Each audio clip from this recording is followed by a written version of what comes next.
But you yada over the best part.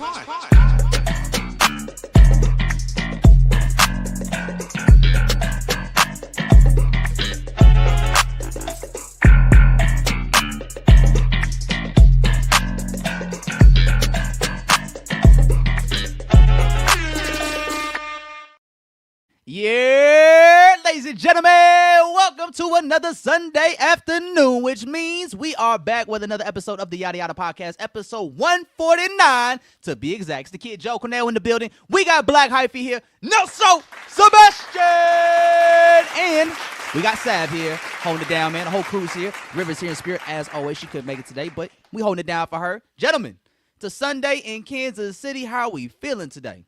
Hey, man, I feel fucking... Oh, sorry, guys. SEO's ruined. No, I feel magnificent. Feeling good, feeling great, looking great. I lapsed for a second, but I'm back now. I'm reformed. Yeah, but I'm doing swell today. Doing swell, you know what I'm saying? I'm feeling good, looking great. We in the new space, in the location that we at, man. I look good on the camera. The lights looking good. It's popping. Got a fresh haircut, hairline popping. You know what I'm saying? I never look better than I do right now in this moment. Bro's ready for Harlem. You know what I'm saying? I'm about to go out to New York this week, yo. I'm about to hit the New York Tuesday morning, there till Friday night. It's going to be lit. Got some dope shit lined up for when I land. So it's going to be a great trip in New York. Another one. Because I keep running it up every time. Corner Joe. Every time I land in New York, I just run it up. So it's like you're from there. I might as well be. Spiritually, I am from Harlem. Yeah. But I've yet to still be in Harlem. Who's also from Harlem? Mace. No, God. God is from Harlem. Harlem is heaven. Where's the bomb, Nelson? There we go. Look at that. He on it today. Joe was from New York before you. Yeah, I was definitely from New York in the past life. I might have been money making Mitch. I ain't gonna lie, it'd be funny when people like misjudge where Joe is from. Yeah, like I had a kid at the school I work at ask me like, "Yo, you from New York? You from these?" I was like, "Nah," but I was just out there though. Yeah. Nigga couldn't wait to say that. You know, I can't wait to tell motherfuckers. And I'm going back next week. Yeah, third time in 4 months, bitch. Drop a bomb, Andre. I'm running it up in New York right now, man. Almost feels like I said it. Not yet. You gonna have Jim Jones on my ass, bro. Yeah. Quit playing with hey, that. yo, remember when he said he was a better rapper than Nas?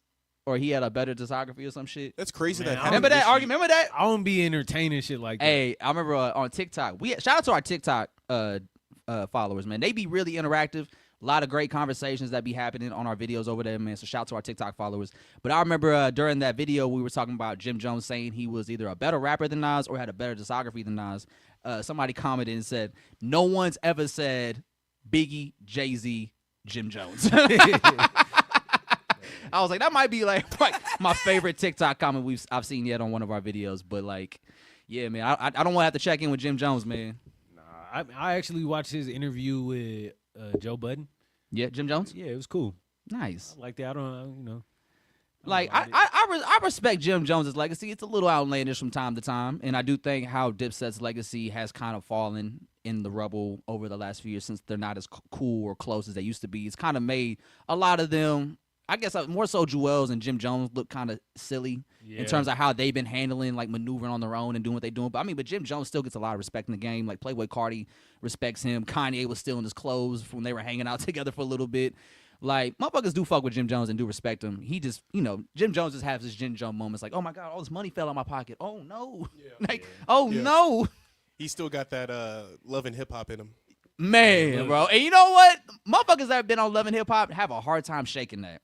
Like, even Joe Budden moved like very Love and Hip Hop-ish a little bit, but how messy he gets with how he covers topics and shit. It's very gossipy. It can be, but I think that's part of his like allure. Like he gets to do that. He actually had a good point on one of his recent episodes where he's talking about like the difference between being a journalist and being like a podcaster. Yeah, is that when they had Pablo Torres on there?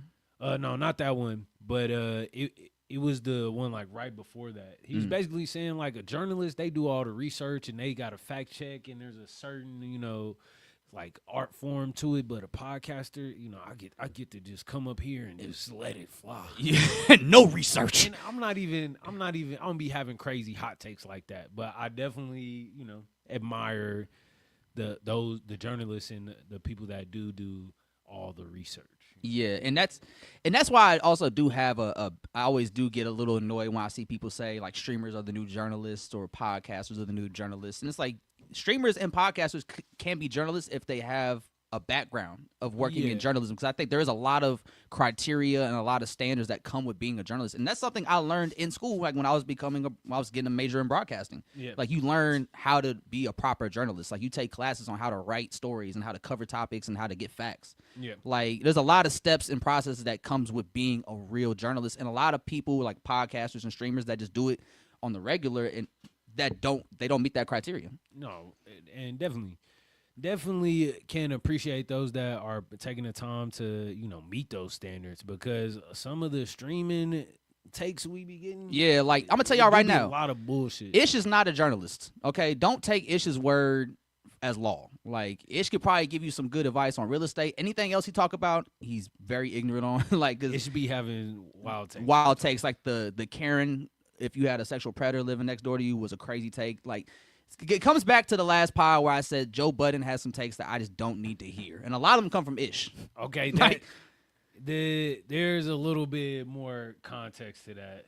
That conversation? I understand what he was saying. Like, you definitely can't just go out there and just call niggas Karens for doing that. Yeah. But there are people that are falsely accused for certain shit, but that we don't care, because you still a dot on that map. Yeah, we definitely take sexual assault serious here, and it's better to take that serious at all times, even if someone may be lying. The worst you've done is try to be a good person, try to help somebody out. Yeah, and it's like, and they're on file as this predator or like this person that has this background. So it's like, if you're a parent of kids, like, yeah, you want to be aware of that. Yeah, 100%. I'm definitely like, when it's my time, I'm going running the address through the registry. I remember Joe Budden said he looked up his neighborhood and he was like, whoa. Yeah. He said, whoa. Yeah, man. You'd be surprised. Yes, but it's a pod for another time. Yeah, the pod for another time. But I guess we can kind of segue that into some deviant shit that kind of popped off earlier this week. 50 Cent, if you guys haven't heard the news, 50 Cent's documentary that he put out on Diddy with Netflix, Diddy, The Reckoning, is officially out on Netflix. Came out this past Tuesday. Have you guys gotten the chance to watch the Diddy documentary? I'm like... Sebastian said no. I'm on episode 3. I missed like the first half of the second episode. I was at Caddyshack picking up some pieces. It was cracking, boy. Like it was the most pack I've seen the Shack. Business booming out there. Yeah. But I caught some. Ooh, I ain't gonna lie. Like when I started watching the first episode, going into it, of course we knew 50 was making it. I was always kind of skeptical about how it was going to be presented, since 50 was kind of making a joke of the whole situation as it was playing out the last 2 years, via Instagram and whatnot. But he said he was going to make the movie with Netflix. So I was always curious, like, yo, where's it at? Where's the follow through? Are you still doing that? And so now that we got it, I thought it'd be a little bit more like silly, because it's just how 50 Cent's been approaching the whole situation. But then the day before it dropped, that Monday morning, people were showing trailers and clips from the documentary that were including unseen footage of Diddy 6 days before he got arrested by the feds while he was in New York, right? And once I saw that, I was like, yo, son, they got like footage like this for this doc. Like, yo, I was like, all right, maybe like this is gonna be some serious shit. And then watching the first episode, I was just amazed by how well put together and how they told the story of Diddy was being told. And I was like, oh, this is actually like a serious documentary that they put together to really not fuck around and joke around about the topic, but really tell you the story of Diddy and how he got to this point. Yeah, I mean, storytelling wise, they did a great job. Like, it is cool to hear, like the kind of rise of Diddy, but then once they start to get into the darker business, it gets weird real quick, super quick, because like it happened like immediately. Because there was a point in the first episode where he's come up growing up, and then him getting the party and then promoting, and then like him getting the internship at Uptown, who he was first off, where he was like very clean cut kid, didn't like drugs, didn't like drinking, didn't even like being around that stuff. But then, like, once he got in at Uptown, he got cool with Andre Harrell. Then it seems like the switch kind of flipped. But then, like, they were talking about how he had a lot of drive and a lot of passion just to make something work for him at Uptown because he knew this was, like, a huge opportunity for him. So he did whatever he needed to do to, like, capitalize on that moment. And that part was super inspiring. But then all of a sudden, it went from, like, oh, this is super inspiring to, like, oh, this is where the first assault happens. Yeah. Yeah, and that's when it got really dark. And that was the thing, man. Like, that, I've seen all 4 episodes, and it's a very uncomfortable watch. And I don't understand how people can watch this documentary and still come out a Diddy defender. Yeah, it kind of puts it all on the table. And any of y'all out there still defending this man, you need help. You a sick man with sick You're thoughts. a sicko. Go see a therapist for sure.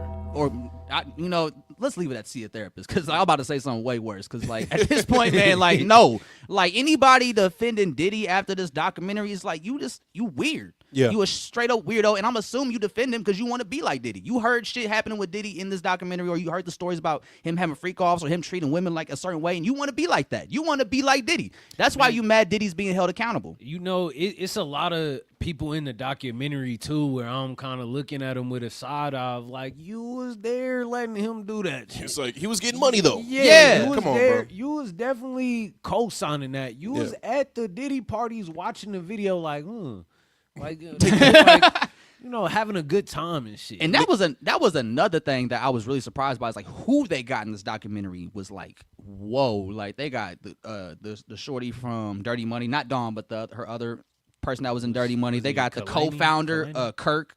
That was the co-founder of Bad Boy. I didn't know Bad Boy had a co-founder. I thought it was just Diddy. Yeah. They got him. They got the jurors, which we'll get to that in a minute. But like, I was just really surprised that Eric Sermon. They got Mark Sermon. Eric Sermon being in there was like a shocker. So I was like, damn, they really pulled out all the stops to really tell the story and everyone's experiences with Diddy, and everyone had the same weird interaction or same weird experience. Like everybody had a crazy, insane Diddy story of him just being this chaotic figure in the room or just being very dangerous of a figure. Yeah. And like shit, they kind of solved the Tupac murder. I mean, granted, we knew. Yeah, we knew what it was, but hearing that confession audio, like that confession tape live for the first time in the public was insane. Yeah. Because I followed the Art of Dialogue's page like 2-3 years ago when he started popping off and he was interviewing all these death row people and all these bad boy people. And a lot of like Keefy D was on there early on, and that's kind of what got him caught up. Yeah. Was doing all those interviews with the Art of Dialogue because he was openly saying, yeah, we killed Tupac. Diddy gave us the money. Diddy paid us $1 million to do it. Nigga put it in his book. That's crazy. Yeah. And go ahead, Andre. I was curious. I'll let you finish your tangent. Not tangent, but I'll let you finish your point, and then I'll come back to it. Yeah, so it's like, I didn't expect them to dive as in depth about the Tupac and Biggie thing as they did, but like the more it dove in, it's like, yeah, Puffy was the problem here from the very start. Like, and they made Big pay for it. Like, all right, so his estate did say that wasn't true. Okay, so that was false. Yeah, that was false. His estate, Biggie's estate. Came out and said? Yeah, said that was a lie. Y'all believe that, though? And that Diddy, I mean, if the Biggie's estate says it, I believe it. But at the same time, I do think who runs the estate? Yeah, that's a good point. Who runs the estate? Now, his mom isn't. She passed. She passed. And I think it's very telling. I think that was super telling how when Violet Wallace died, Biggie's mom, that she didn't have a relationship with Puff. Like, I don't think she had a relationship with Puff for some years. And I thought that was super interesting because if that's really your man's and like that's your best friend, like you portrayed it to be in the public eye, and you've been holding him down supposedly for like since he passed in '97, it's like if that's really your man's, you should look out for his mom and make sure his mom and his kids are good. Because like we look at like ASAP Mob's relationship with ASAP Yams' mom, like they're very close to her. They have a great relationship. They still honor her son. They still like come together with her when his anniversary passes. Like they're very tapped in. Yeah. And like there's never been a situation where his mom's come out, ASAP Yams' mom's come out and be like, oh, the mob's never looked out for me or the mob ain't been in touch with me or nothing like that. Like it's still a very loving relationship. Diddy and Mrs. Wallace's relationship seemed like it never had that. Yeah. I mean, you could tell a lot of that was for show. And you can see that like post Biggie's death, like he was ready to go on his run. Yeah. Like Big was supposed to be on the Rolling Stone cover, but they was like, nah, pull that. Put me on there. My album's coming out. I'm about to drop. And then he has this crazy moment to what's the Sting song? I'll be missing you. I'll be missing you. Yeah. Yeah, and it's like, man, it's kind of creepy. It is to see that, like, someone so egotistical. And one thing that they talk about is what's dude's name? Eddie, was it Hall or something like that? Eddie, like his mentor. Oh, Andre Harrell. Andre Harrell. He told Diddy, like, it's all about you. Yeah, it's all about you. Yeah. You're the most important person.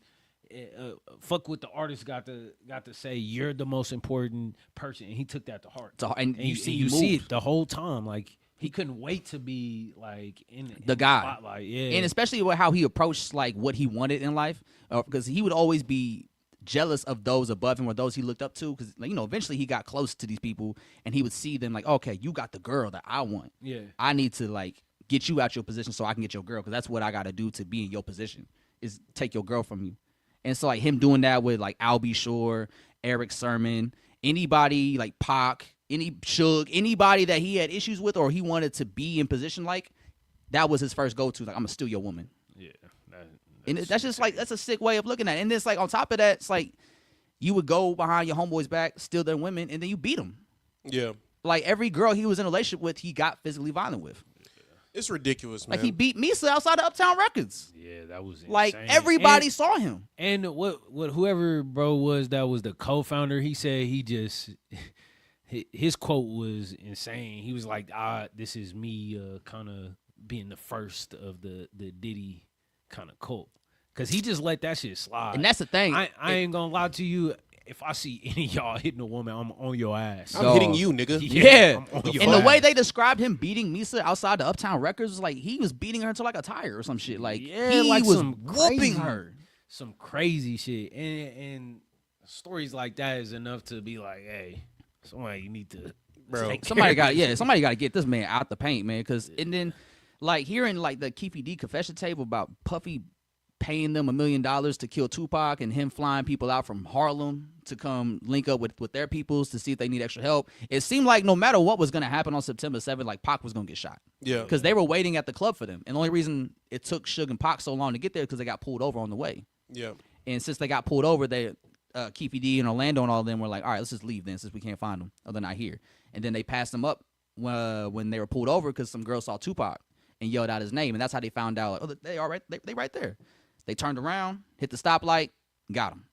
But they were waiting at the club for him. So if they would have showed up to the club, they still would have got shot. I have a question. So this documentary obviously comes after the Diddy conviction, and he got what he got in terms of time and what time served because he was already in jail.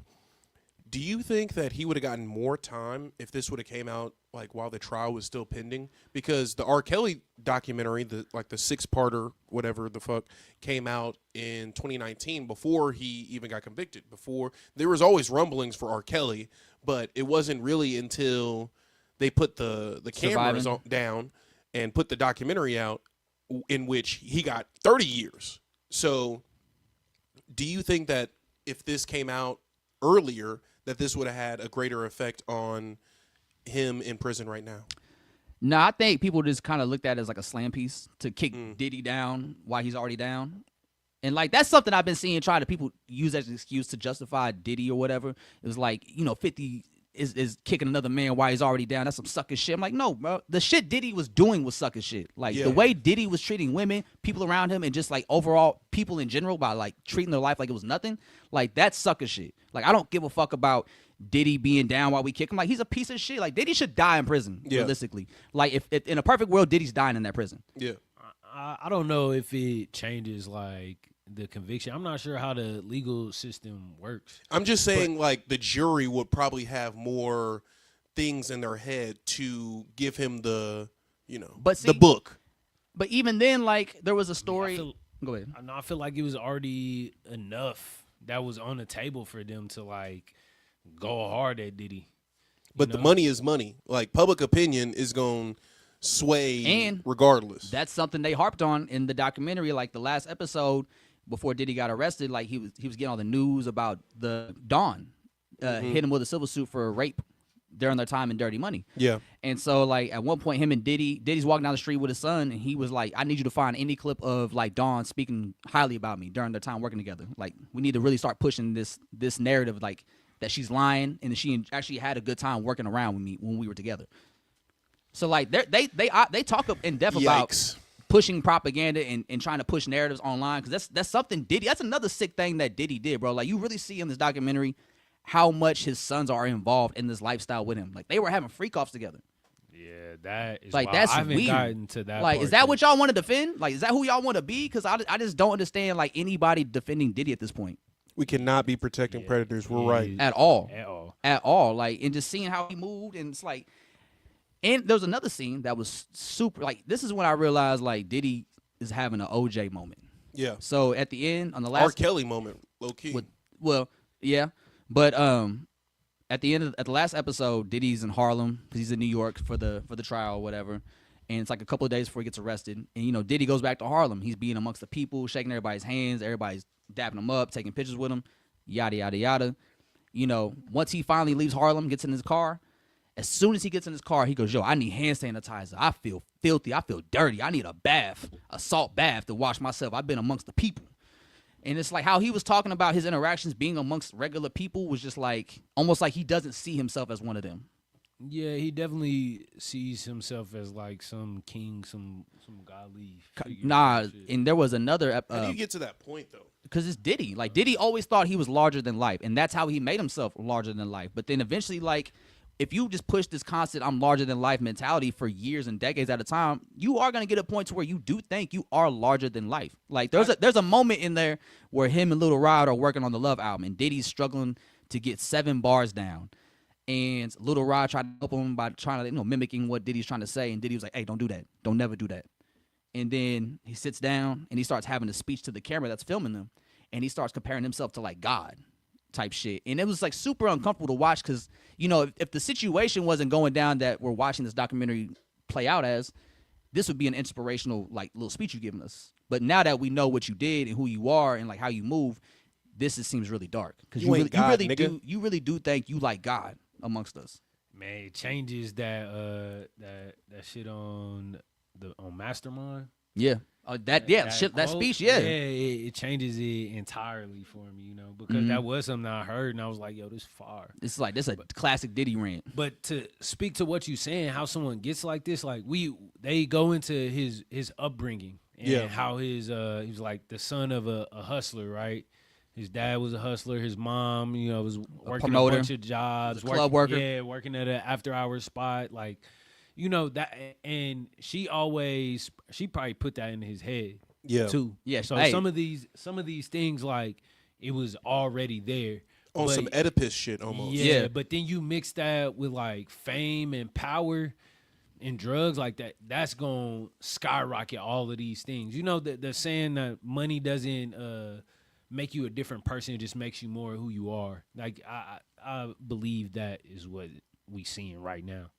And boy, did this man have a lot of power. A lot. And like that is the unfortunate thing that did kind of open my eyes. Is like everyone that was on it was people that have been around Puff for all these years.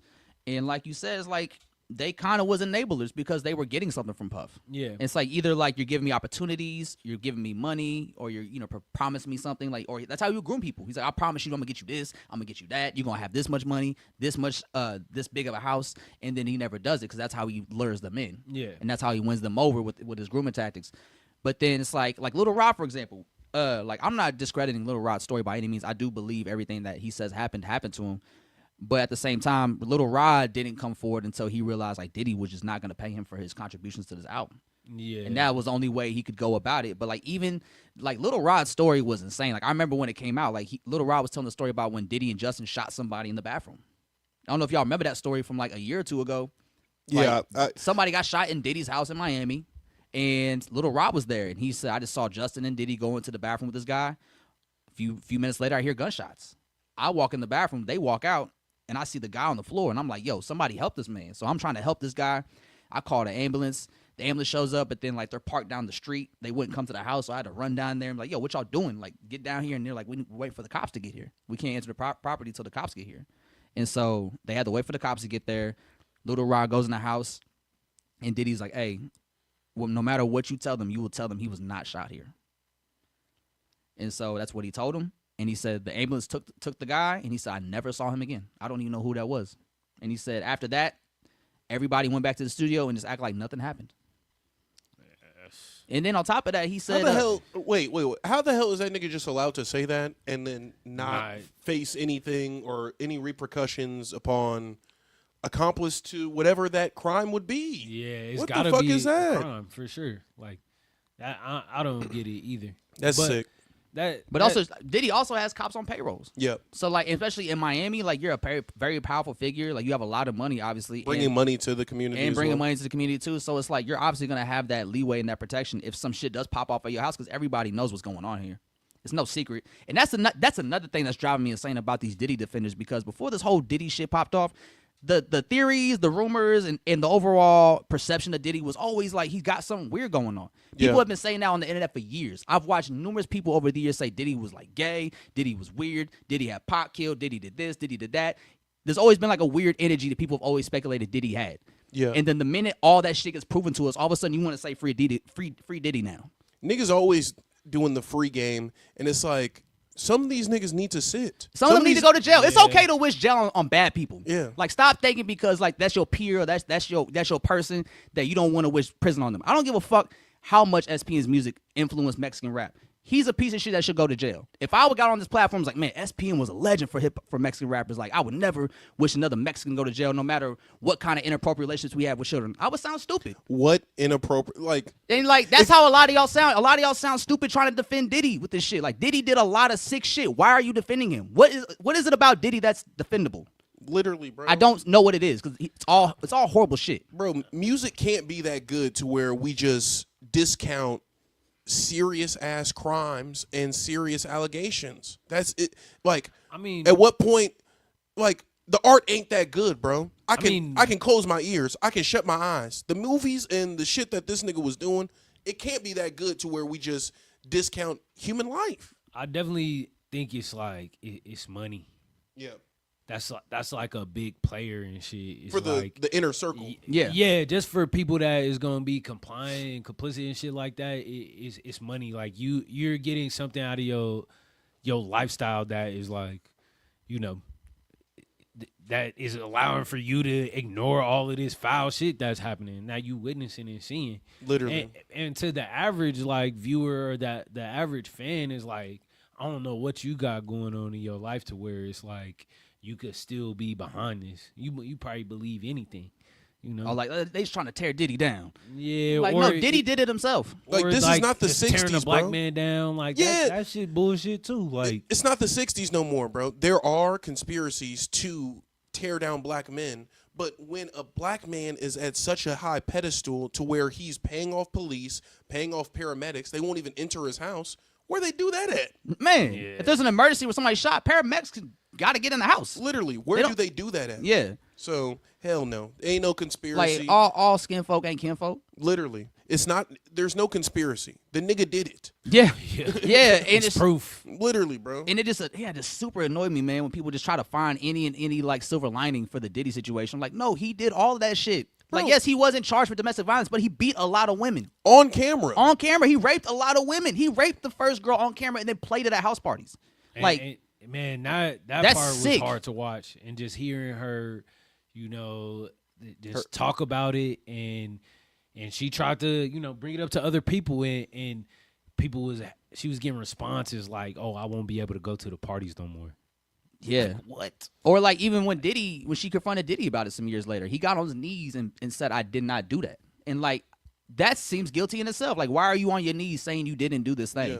I remember here, I'll read this comment out and then I'll talk about some personal experience. We got Young AC 816. Hey. Diddy had Lil Rod watching Stevie J sex tapes trying to hunch on him, and he just kept hanging around. Nah, dead ass though. Yeah. Dead ass. I think it's Pusha Ace too, man. Shout out to my dog. All right. But yeah, so that's another thing. Like Lil Rod said they party all night and then like he would just wake up randomly. He wouldn't know, like, remember the night ending, or he wake up next to a girl, or like Diddy. Or Diddy. I saw sometimes that he woke up clip. next to Diddy, and he said, "I'll be sore sometimes." I'm like, dude, You be sore. Like, bro, Like, listen. come on, bro. I'm sorry. You cool with that? As like a 30-something-year-old man, like if I woke up randomly after a night I don't remember and like Diddy's in the bed with me, I'm getting the fuck out of there. Like, I'm not gonna lie, it's not gonna be no more Diddy. yeah, like me and Diddy about to fight right there. If I wake up like that, and I'm dead, sore, no, we he fighting gone. immediately. I'm choking you right there.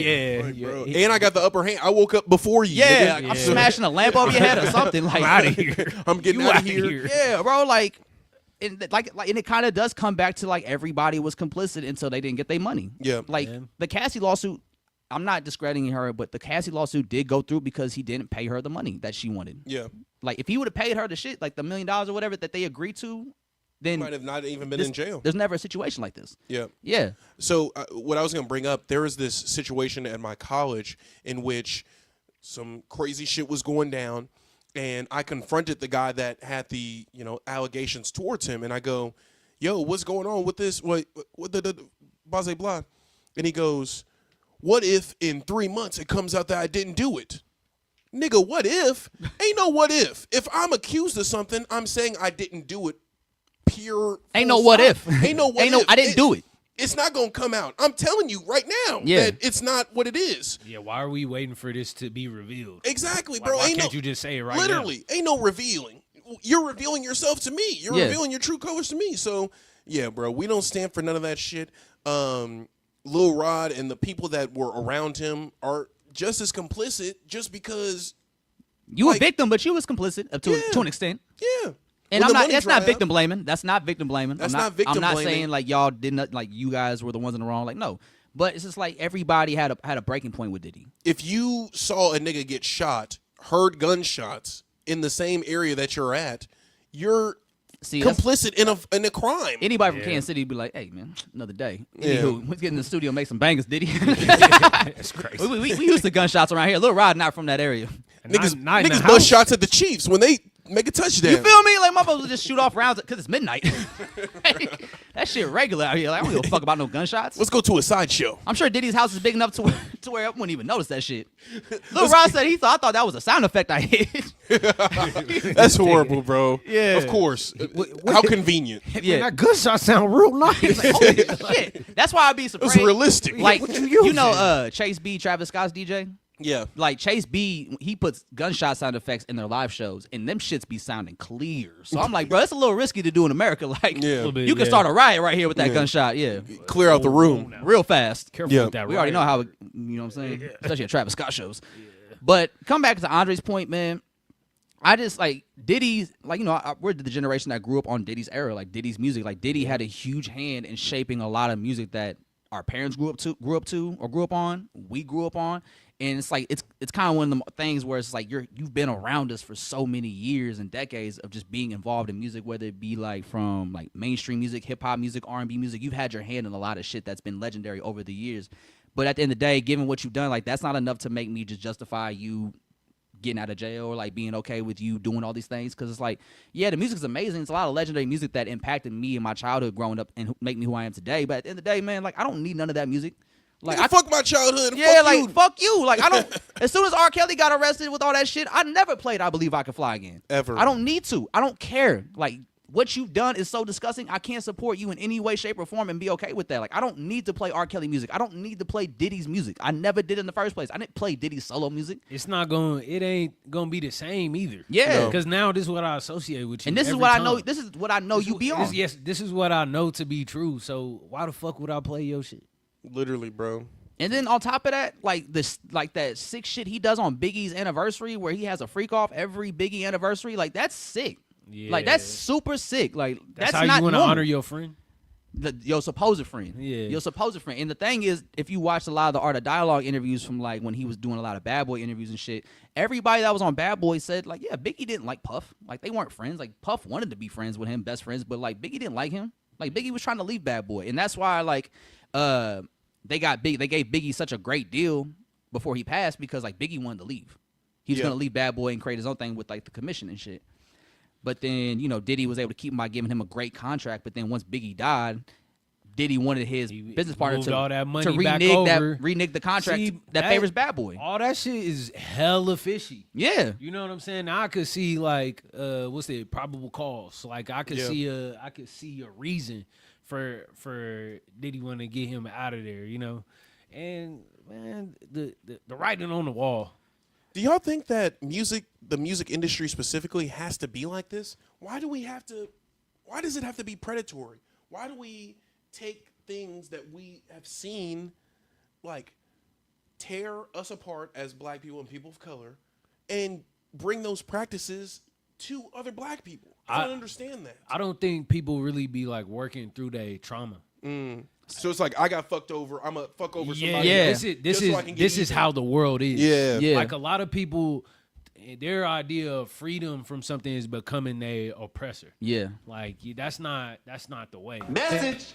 And certain like if you don't have no other framework for some shit, it is hard to see like a new world. But that's part of the beauty of like, you know, starting your own shit. Yeah, and traveling. That's part of what freedom is like a clean slate. What can we do? Let's try new things. Maybe this is better. How can we all eat? How can we all survive in this? Because, man, it's rough times. And if you don't got people around you that you can trust, and if you don't have community that is safe, then, man, I'm sure it's harder. It's harder for them. It's harder for them.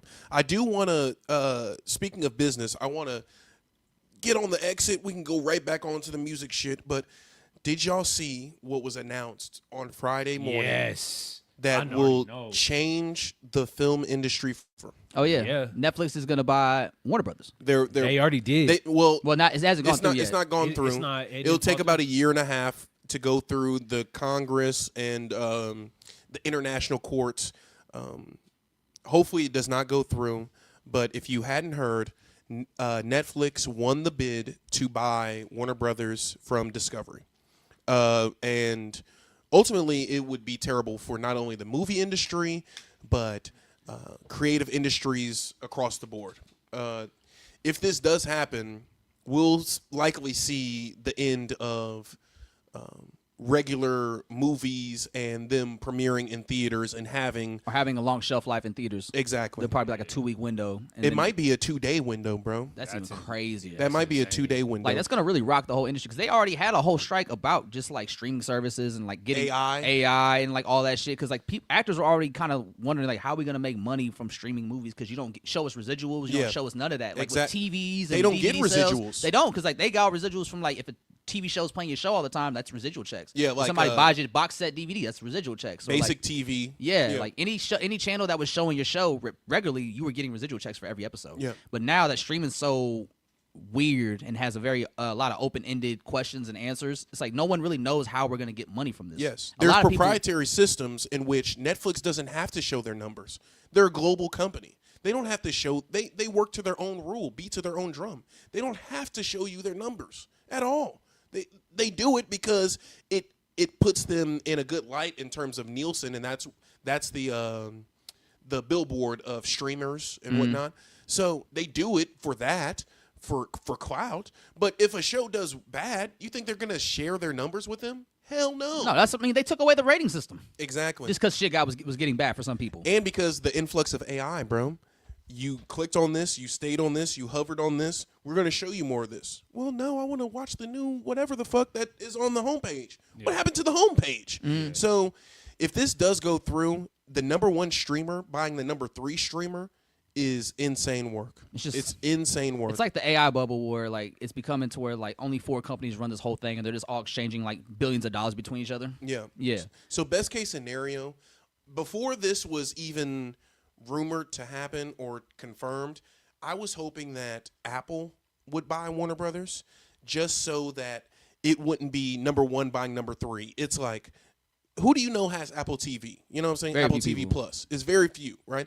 And Apple has shown a commitment to the movie theater. Yeah. They've put their F1s into theaters. They've put their Killers of the Flower Moon into theaters.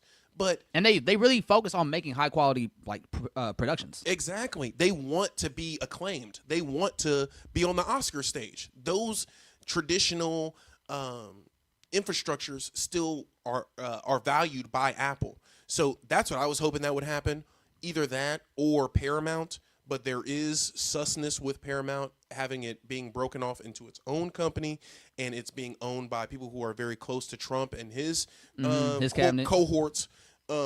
So ultimately, this is terrible. If this deal does go through, it's GG's for people like James Gunn. It's GG's for Scorsese. Yeah, Scorsese. It's GG's for actors, because maybe actors might have to go back to how it was in the 1920s and 30s, where they're just hired by a studio and you have a contract with a specific Universal or a specific, I can't even say Studio? Fox anymore Yeah. because Fox is owned by Disney. So we seen this as a precedent with the merger of Sprint to T-Mobile. That was evil. We seen this with Disney to Fox. Yeah, I love X-Men, and I wanted that to be a part of the whole MCU cinematic universe. But that's evil too. What Yeah. cost? At what cost? So hopefully we see an influx of embracing and enjoying of independent media. That's why things like this are important. That's why we love Tintoretta for letting us, rock out with nobody here. We got the keys now. You we know? got the shits. The keys. We got the keys. But yeah, I just wanted to take some time to recognize that and talk about that, because if it does go through, man, It's gonna be the death of cinema as we know it. Man. I think cinema will just become, or movie theater specifically, will become more boutique. It will be like Broadway. You'll go to the movie theaters maybe 4 times a year, maybe. Or, I could see a lot of smaller film companies, Yeah. utilizing the movie theaters more. Yeah. And we like your A24s Yeah. and houses like that. That would be cool, but it's still going to be hard to compete with convenience. I just don't think that this will go through because of antitrust. Warner Brothers licenses their content to other streamers. You can find some Warner Brothers content on Peacock. You can find some Warner Brothers content on Amazon or Paramount Plus, right? On YouTube, you can find some Warner Brothers content. That won't be the case if Netflix owns the whole catalog, the whole situation of what Warner Brothers is. Yeah, they won't be pulling all able that to. shit. Why would Netflix allow a HBO show to be bought on YouTube? No, we want those for our subscribers. Yeah. So I haven't had Netflix since 2017, so almost 10 years, almost. So it's up for me on my front. I'm not subscribing to Netflix. I don't give a fuck about what boxing matches are streamed on there. I don't care if the Christmas game is on Netflix this year.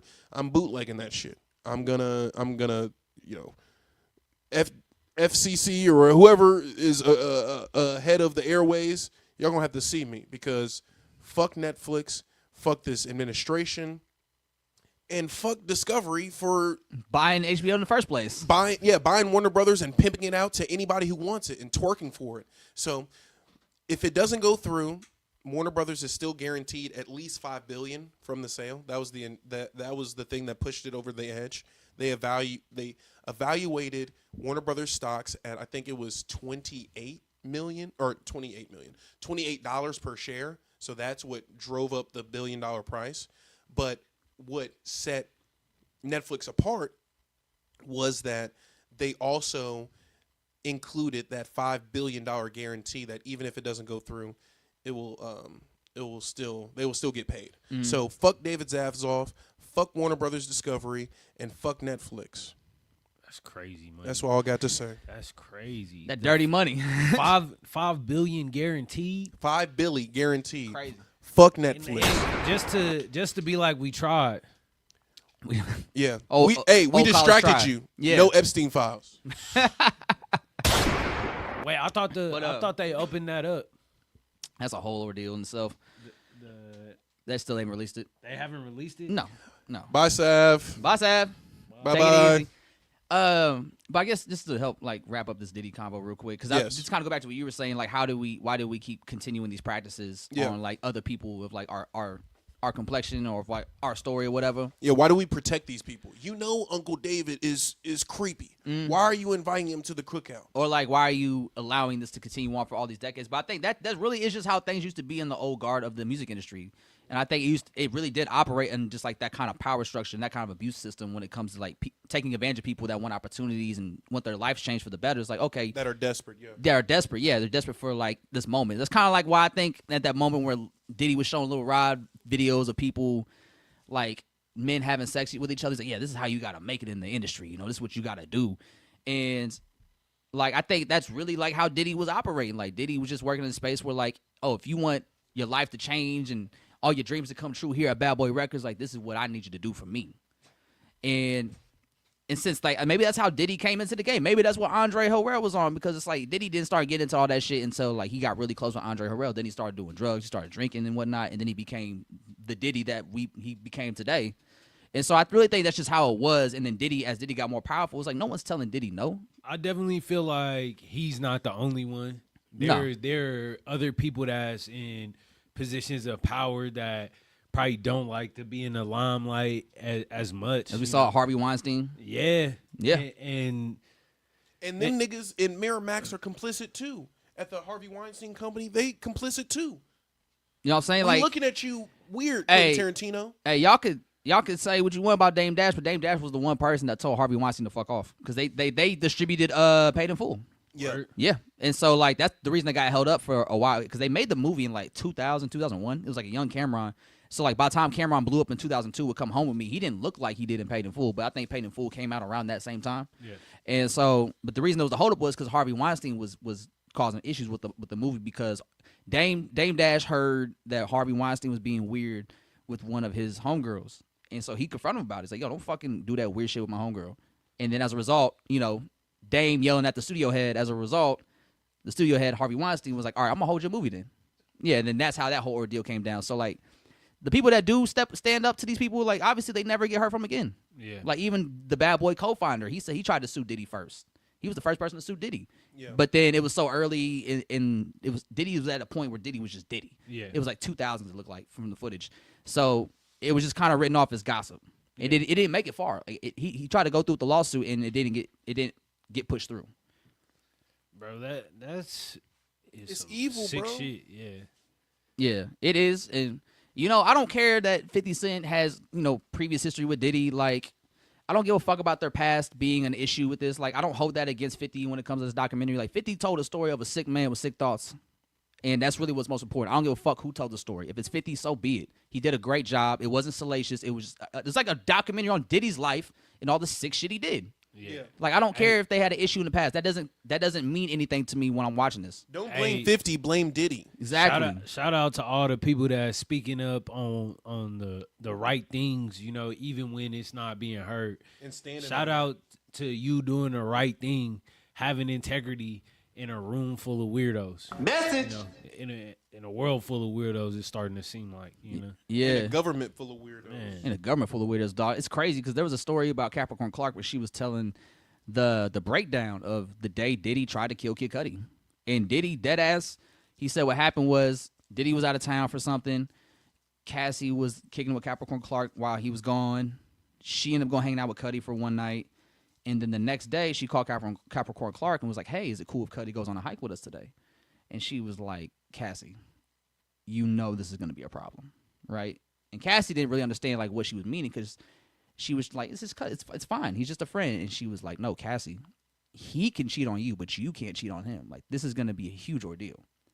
And so eventually, like, you know, Diddy comes back to town, and Capricorn Clark says, like, one night at a hotel at 6 a.m., she hears a banging on her door. And she opens it up, and it's Puff, and she's like, he is fuming. He's like, why the fuck didn't you tell me about this? And she's like, showing the text between Cassie and Kid Cudi.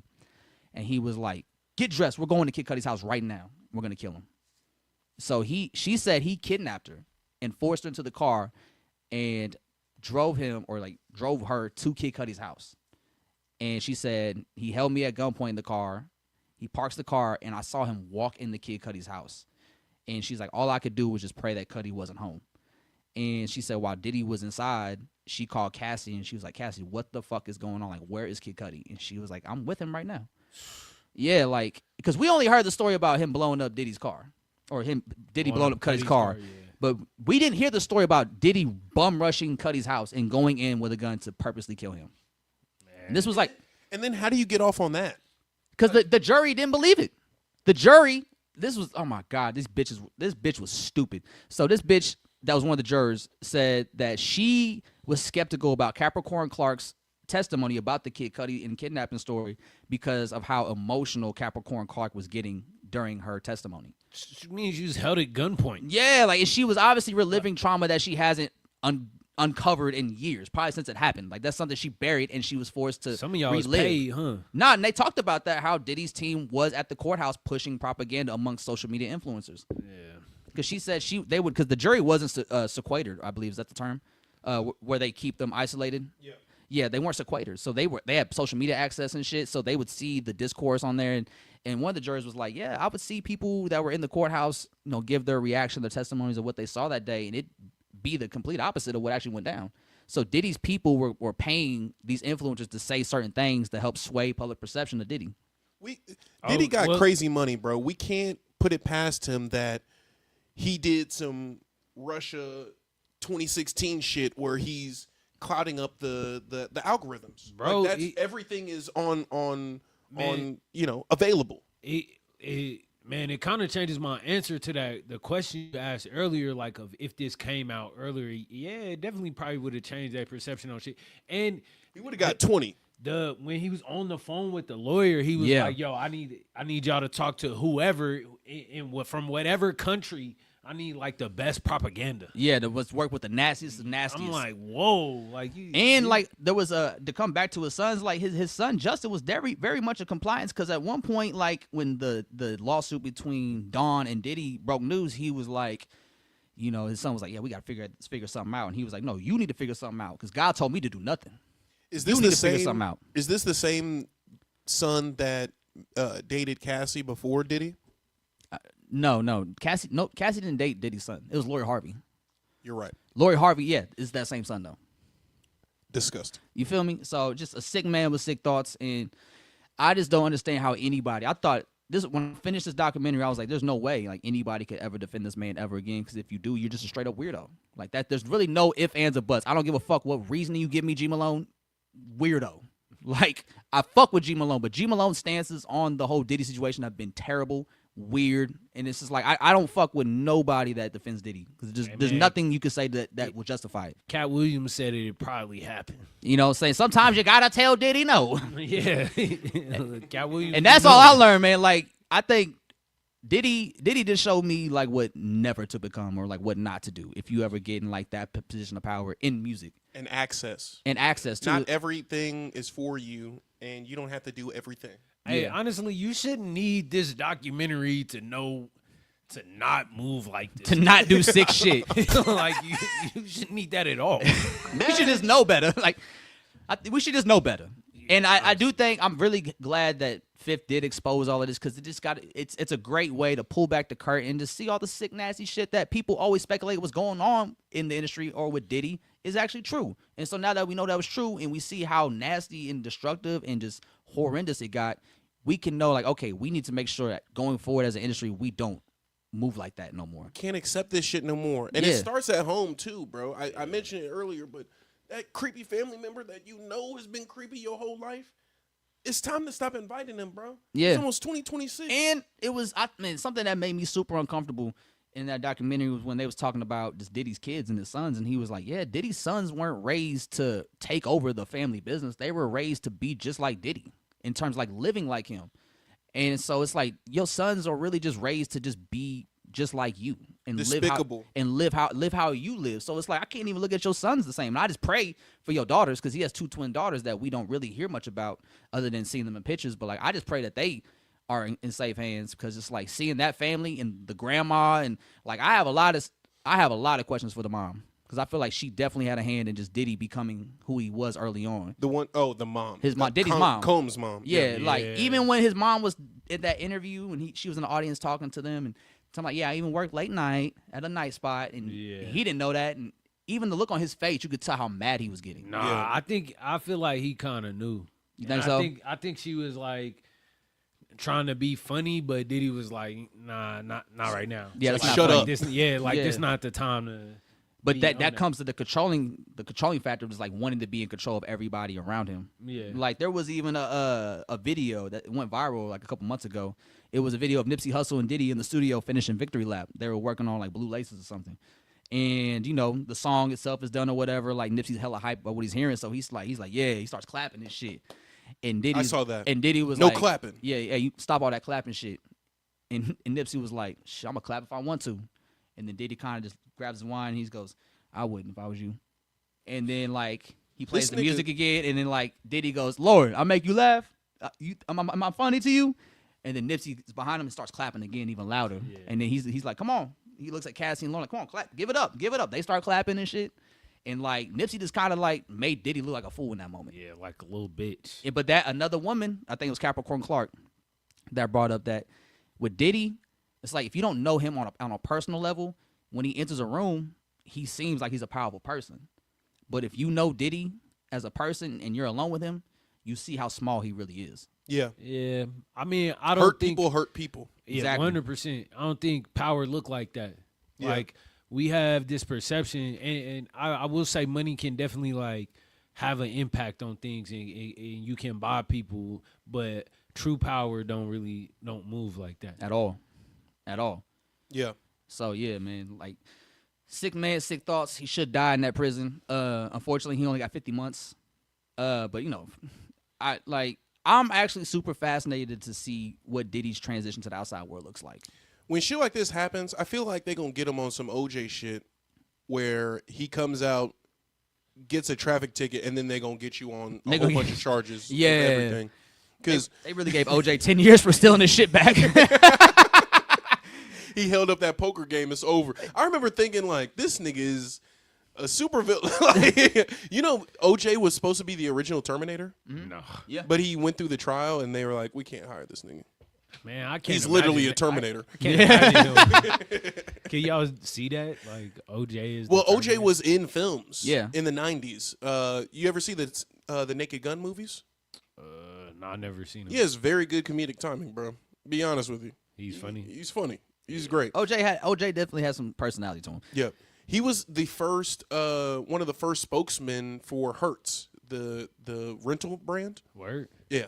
Okay. Like that commercial that he was in was like mega star status, where he's like running through and doing all his like running back moves in the airport and jumps over people and stuff like that To get his rental. Yeah. Damn. To be on time. Yeah. He's like, you don't have to be on time with Hertz. It's like, oh shit. Goddamn. Niggas. We got the niggas with this one. You crazy for this one? Yeah, You crazy for this one, anyways. OJ. Okay, so we got Diddy's documentary. Do we need to say anything else? about it? I'm trying to think. Is there anything else? Niggas are evil. If you're gonna watch the documentary, pirate it. It's on Daily Motion right now for free. You heard it right there. No, I think that's everything. And like honestly, yeah, R.I.P. Tupac. Fuck Diddy just off of that alone too. Diddy, and that's the crazy thing about that. Like how in depth they went with the Tupac shit, right? And it's like if you read enough interviews, if you watch enough interviews online from people that were around during that time period, or you read enough shit on the internet, you can kind of figure out and piece together like what happened to Tupac and how that situation played out. But hearing this publicly play out and just getting a little bit more detail and hearing that confession tape of Keefy D talking about like Diddy paying them to kill Tupac and Suge, the money, how much he offered them, and like how that day went down and what their plans were that day.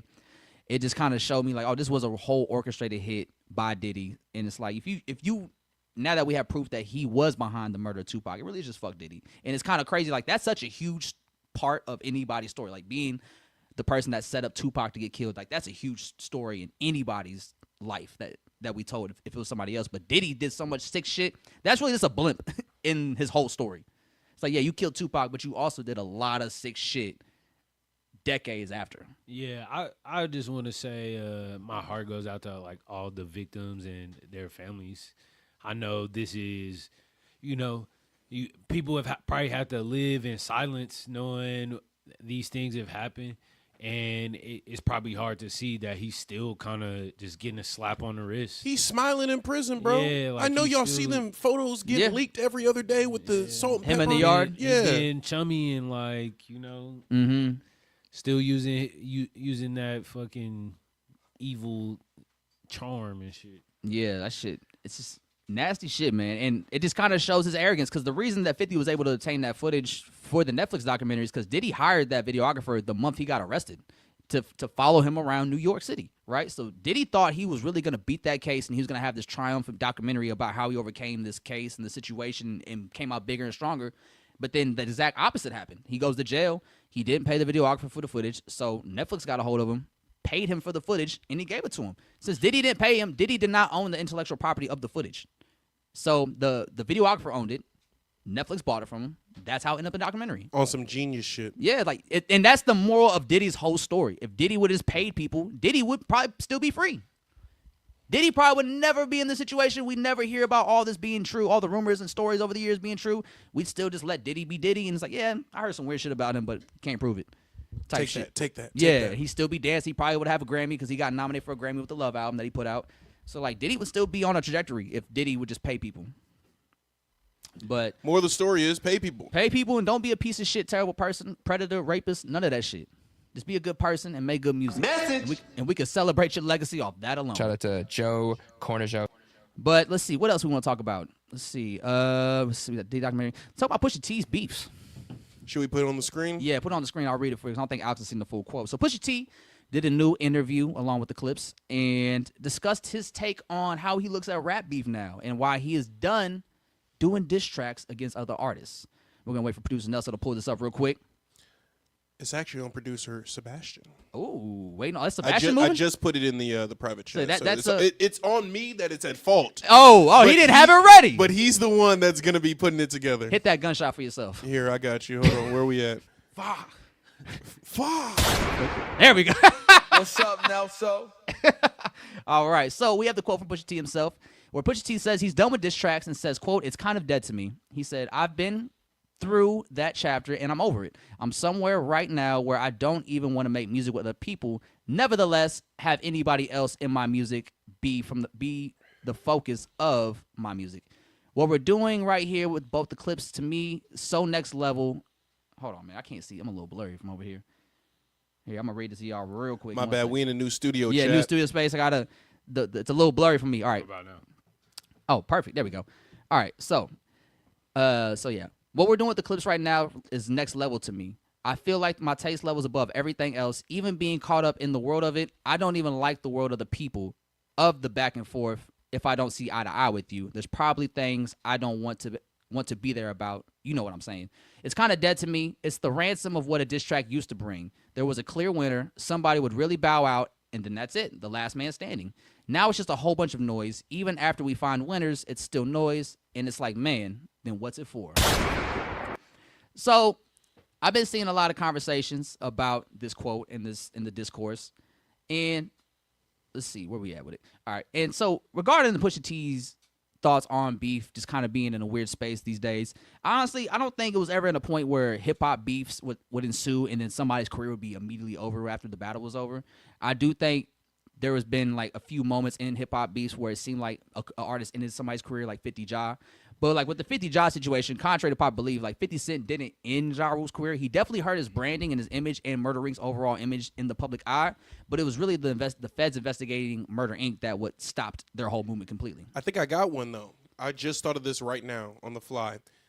Eminem did kill Benzino's career, and he did kill The Source. Well, I mean, Benzino's never really had a career. No, I mean, The Source was pushing Benzino to seem bigger than he was because Benzino was, obviously working hand in hand with The Source to help give him good ratings and whatnot. But like Benzino wasn't popping like that. He wasn't popping, but the platform was popping. So I mean, yeah, The Source was popping. I mean, honestly, Benzino killed The Source more than Eminem did.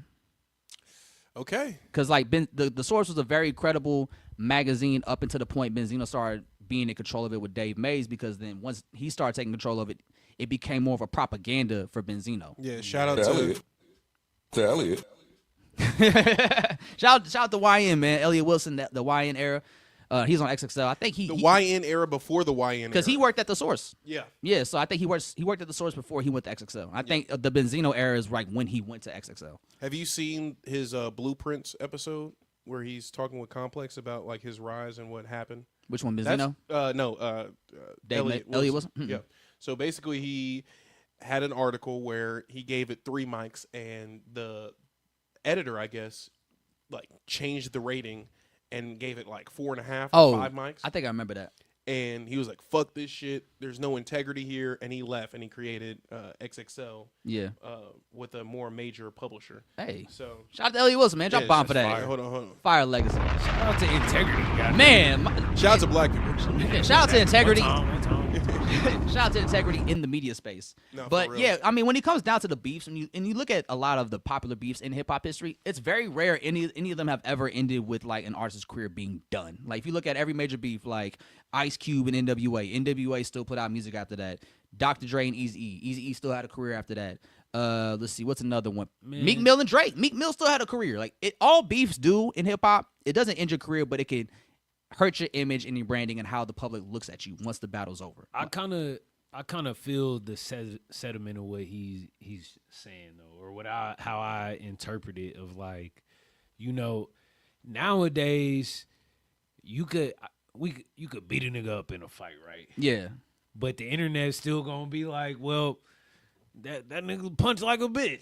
Like he jumped him. Yeah. Yeah, or like the Kendrick Drake shit. Mhm. There was a clear winner, Clear. very clear. But Drake's still stomping around here. Yeah, Drake's still Drake. Niggas still streaming Drake shit. He was allegedly the Man, most even- streamed artist in Spotify. Not this to year. get us back on the Diddy shit, but like niggas still defending Diddy after all this evidence. Like, I think that's more annoying than anything. I'm not saying I don't think rap beef shit in people's careers, but I definitely think that it would be nice if we lived in a world where people were like, you know what, Kendrick did win. I'm standing on And we that. all- Like everyone was like, you know what, he did win. I don't like that he won or whatever. If you're a Drake fan, but he did win. Like even in the 2000s when I was a huge 50 Cent fan, and when that run was happening, the G Unit run was happening, and then when the Game battle took off, Game whooped their ass. I don't care what B-Dot said. The Game won that battle, and G Unit's branding and imaging was hurt after that. Like people didn't look at G Unit like the powerhouse they did before the beef. Yeah. Like G Unit was damn near untouchable and indestructible. Once the Game dropped 300 bars and running, it was over. And it didn't matter how many diss tracks G Unit put out. They weren't coming close to what the Game was doing. Man, I wonder like if the Drake Kendrick beef was happening during like kind of the golden era or like that 90s era of hip hop, how it would be received. Like without, social media and all these things. Mm-hmm. Because we look at it, especially just the Diddy documentary, seeing what them dudes in the 90s were doing to each other. Yeah. And it was like, they were like trying to sleep with each other's women and do all this backstabbing shit. And, people in the Drake Kendrick shit say this was going too far. But like all they did was keep it on wax, but the shit they talked about on record was crazy. Yeah. But the shit that they was actually doing behind the scenes in the 90s was like, oh, if you really feel this way about me, I'm gonna come see you. Like MC Hammer. Anytime any rapper said anything slick about MC Hammer, he pulled up on them. Yeah. And they immediately apologized because they realized, oh shit, Hammer like that. See, And he's real, bro. I respect that. Niggas don't be pulling up no more. Don't pull up to the sound check. All right, Hey, bet, I'm gonna see you at your but sound check. Hey, niggas gonna hit you with that defamation suit. Right? You gonna get an email. You gonna get something in the mail. They gonna call their lawyer. What happened to calling the homies? Man, And if you what- don't show up to court, I What- win by default. Man, what happened to running the fade? Man, what happened to bum Russian record labels? Like, where your man's at? No Vaseline. Man, because because third base, probably with MC Search and all of them. Yeah. Third base said some slick shit about MC Hammer on the record and said something about his mom on a song, and MC Hammer was like, "Oh, bet, okay, bet." They had to do a tour and they had to stop in Oakland for a show, and of course, MC Hammer from Oakland, so naturally he was like, "All right, yeah, I got like $20,000 on their heads, so like they hot." Go find them. Do Yeah, niggas still do the yo mama shit? I know Nah. not as adults, but like do kids at least still What? like yo mama so Well, I mean, kids are pretty mean naturally, so I don't think they need mama jokes no more. They'll just call each other bitches and It's a different yeah, world. they pull out a gun and just shoot. hey, you dumb motherfucker. Bro, I was thinking about this earlier in Quick Trip. Is there still a campaign to like don't talk to strangers, or is that like something at home? Because I feel like if children are disrespected nowadays, they're gonna tell you. It's not even like some don't talk to strangers, don't be polite, or be polite. They're gonna tell you if they feel compromised. In the like working in schools and the experiences I've had, they're not gonna talk to you. Yeah. No, they'll definitely tell you how you feel. Yeah. Even if you don't even ask them. Yeah. I definitely think to my knowledge, or at least I hope that there is still the sentiment of like be weary of strangers. Yeah. I think Be aware of your surroundings. Yeah, I like that kids are, setting more boundaries with people because That's beautiful. You should be able to like have more autonomy and control over yourself and be like, well, that makes me uncomfortable. Yeah. I think I kind of grew up in an era where like you didn't say those things, or Literally. like you just get labeled problematic for speaking out against something that, or, just defending yourself. My parents and I, we're not just, but I feel like once I turned like at least 21, they were on the, okay, I'm going to hear you out. Whatever we need to talk about, we can talk about, or you're an adult now, you can speak on your own. So, yeah. I'm glad that that's kind of like bleeding into this newer generation of like kids and youth as to where it's like, no, I'm aware of how you're making me feel, and I'm gonna let you know about that. Yeah, I'm not gonna be disrespectful though. Yeah, there's a line. There's definitely a line. You can still get these hands in this belt. Yeah. Yeah. You definitely can get the hands. Look, if you 21 and up. Dude, when I was 17, I remember my dad was like, hey, we can go in the backyard if you really feeling like that. I'm like, okay. That's when I was like starting to get taller than him. Yeah. So I was like, fuck it. Man, Let's throw hands one time, Dad. I just got tired of getting in trouble in high school. So I was just like, you know what? This isn't worth it. I don't need to be running the fade with my dad. No. Yeah, man, talk it out with you. Literally. Yeah. Talk it out with your pop. We always both got the easier. same name. Hey, It's like I ain't gonna lie though, some of y'all Battle of the Andres. ain't no talking to y'all. Ain't Not no at all. talking What to did y'all. Dr. Umar say? Some of y'all going to sleep for good. But yeah, like, back to the Pusha T shit. Yeah, Pusha T done with beefs. Yeah, like, there's never been the situation where hip hop beef ends careers, and unless you provide some real scathing shit. But even as we saw Meet the Grams, like that's not gonna be enough. Or we saw a story out of Don, like that's not gonna be enough. People are still gonna rock with their favorite artists regardless of like what happens to them in rap beef. Especially the bigger they are, the more of a fan base they have. It's like they're not really gonna care about that shit. I think the trust though between consumer and artist was compromised once that story of Adidon came out. It's like I'm not gonna lie, is a lot of people I know that didn't bat an eye. but like with him having a child, right? I remember before it came out, before I had even listened to Story of Adidon, I thought to myself, there's like, as an artist like Drake, who's always worn his heart on his sleeve, I thought to myself, there's no way that he has a kid. He would have told us. Well, he planned on telling us on the album or like the Adidas rollout. Yeah, the Adidas rollout. And then like even the blackface, like the cover art of the Story of Adidon was blackface. Yeah. Like that, before you even play the song, like that's a crazy introduction to what we're about to get into. Yeah. with the gloves on. Yeah. With the gloves on. And there's a sick history with cartoon characters with gloves. Go look up Samo. So, you know what I'm saying? Mm-hmm. Like The blackface and yeah. everything. So, I just thought that, like, at least my not trust, but, like, believability with this artist was compromised that 2018 year. Is it 2018 when Scorpion came out and the whole beef and everything? Yeah. So that year, I was like, damn, like Drake don't have it together. Like he doesn't have it. Like he was always so calculated. It like even with that rollout, getting Millie Bobby Brown in the Scorpion jacket, getting all these different celebrities in the Scorpion jacket, it was looking like a historic run. That first name was wild.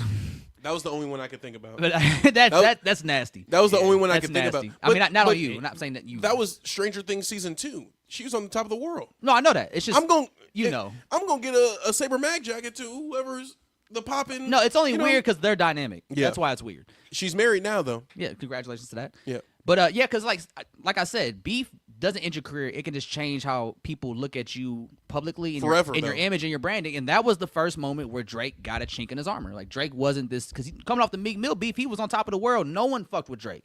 Yeah. Pusha T was the first person to push that envelope post Meek Mill battle. Yeah. And people thought Drake was gonna win, and then Drake got the shit smacked out of him with the Story of Adidon. And of course, like you said, like some people didn't give a fuck about that because Pusha T's not big enough to really impact that, but it did get a lot of traction in the news world. Like it ended up on Good Morning America at one point. So like it definitely made people not look at Drake like the Superman persona anymore. Like he definitely bled a little bit. He was human a little bit, humanized a little bit more. And like you said, now we're a little. Some people as consumers are a little skeptical. I'm jaded. And man, Jaded. Yeah, speaking of Scorpion, jaded, you know, Speaking of Scorpion, I'm jaded. Yeah. I think that's where it is beautiful to just see the clips and Kendrick Lamar, because they humanize themselves in their songs, in their music. Yeah. Like, I think a lot of the trust has already been broken with entertainment. Exactly. For me, since social media has been a thing, like the veil is gone. What year was that for you? I mean, I guess 2018. Yeah, 2018 was a wild year you for a could lot of say reasons. It was 2018. Yeah. It was Scorpion. Well, like, nah, Yeah, it was, but like, yeah, Scorpion, and you also have the Ye June era. Yeah. And Ye's doing a bunch of wild shit during that month, too. Yeah. So it's that. That being said, I don't believe none of y'all got to say on the internet. Like, I'm from the show me, so I gotta see. Show it. me. Like, I need proof. And You need a documentary. I was kicking with Ty last night, and he said, you know, we were talking about Gabe and whatnot. Said Gabe is a singer and a rapper. A lot of y'all be rappers and liars. Yeah. So I don't believe none of y'all. Exactly. Yeah. I don't believe nothing. Yeah. I'm going to the soundtrack. I'm going to your event. Show me. Yeah. Show me. I'm gonna pull up. Yeah. And I don't know violent shit, but show me. Yeah, just on some. Are you really about what you say you are? Literally. And that Like, don't even you- have to be on some thug shit. I just mean, like, you claiming to be a rapper. Are you gonna get up here and rap all your words? No Like, backing track. No backtrack either. Because if you have a let's just say it. If you perform with a backtrack still in 2025, you are wasting everyone's time. You should have just sent me the song. Yeah. I'd rather listen to the song than watch you perform. Yeah. At this point. If you're going to perform with backtrack, just send me the song and get the Shout fuck out out to the Joe space. Corner. Because I ain't gonna lie, I hate it when we have a great First Fridays and we have to pause everything happening so we can watch performers perform with backtracks because you're And plug in their phone. and plug in your Yeah, fucking phone, bro, man. it Like is. I hate that. I ain't gonna lie. Now that we can just be really honest, that is my least favorite part about going out sometimes is these middle of the fucking night performances that we all gotta stop everything in the party to do. And I don't mind stopping the party to watch people perform. Be good though. Yeah. Like the vibe was fire before we stopped everything for you. I think there isn't a lot of honest, like, quality checking in the background. Yeah. Like, I think there was a time where people took more pride in performances and setting the vibe and the scene. And I still think there are people that are doing that at a high level and have that integrity, but it's been less and less I've seen, especially like just here. Like I've been to a few shows that I legitimately enjoy, and that's like no knock to anything that anyone is trying to do. I've just definitely seen it taper down quality wise. Ty Faison, Monogram, Paris Williams, and the Babe Gabe just did a Sammy Sheets takeover last Friday. Not last Friday. 2 Fridays ago. 2 Fridays ago. Yeah.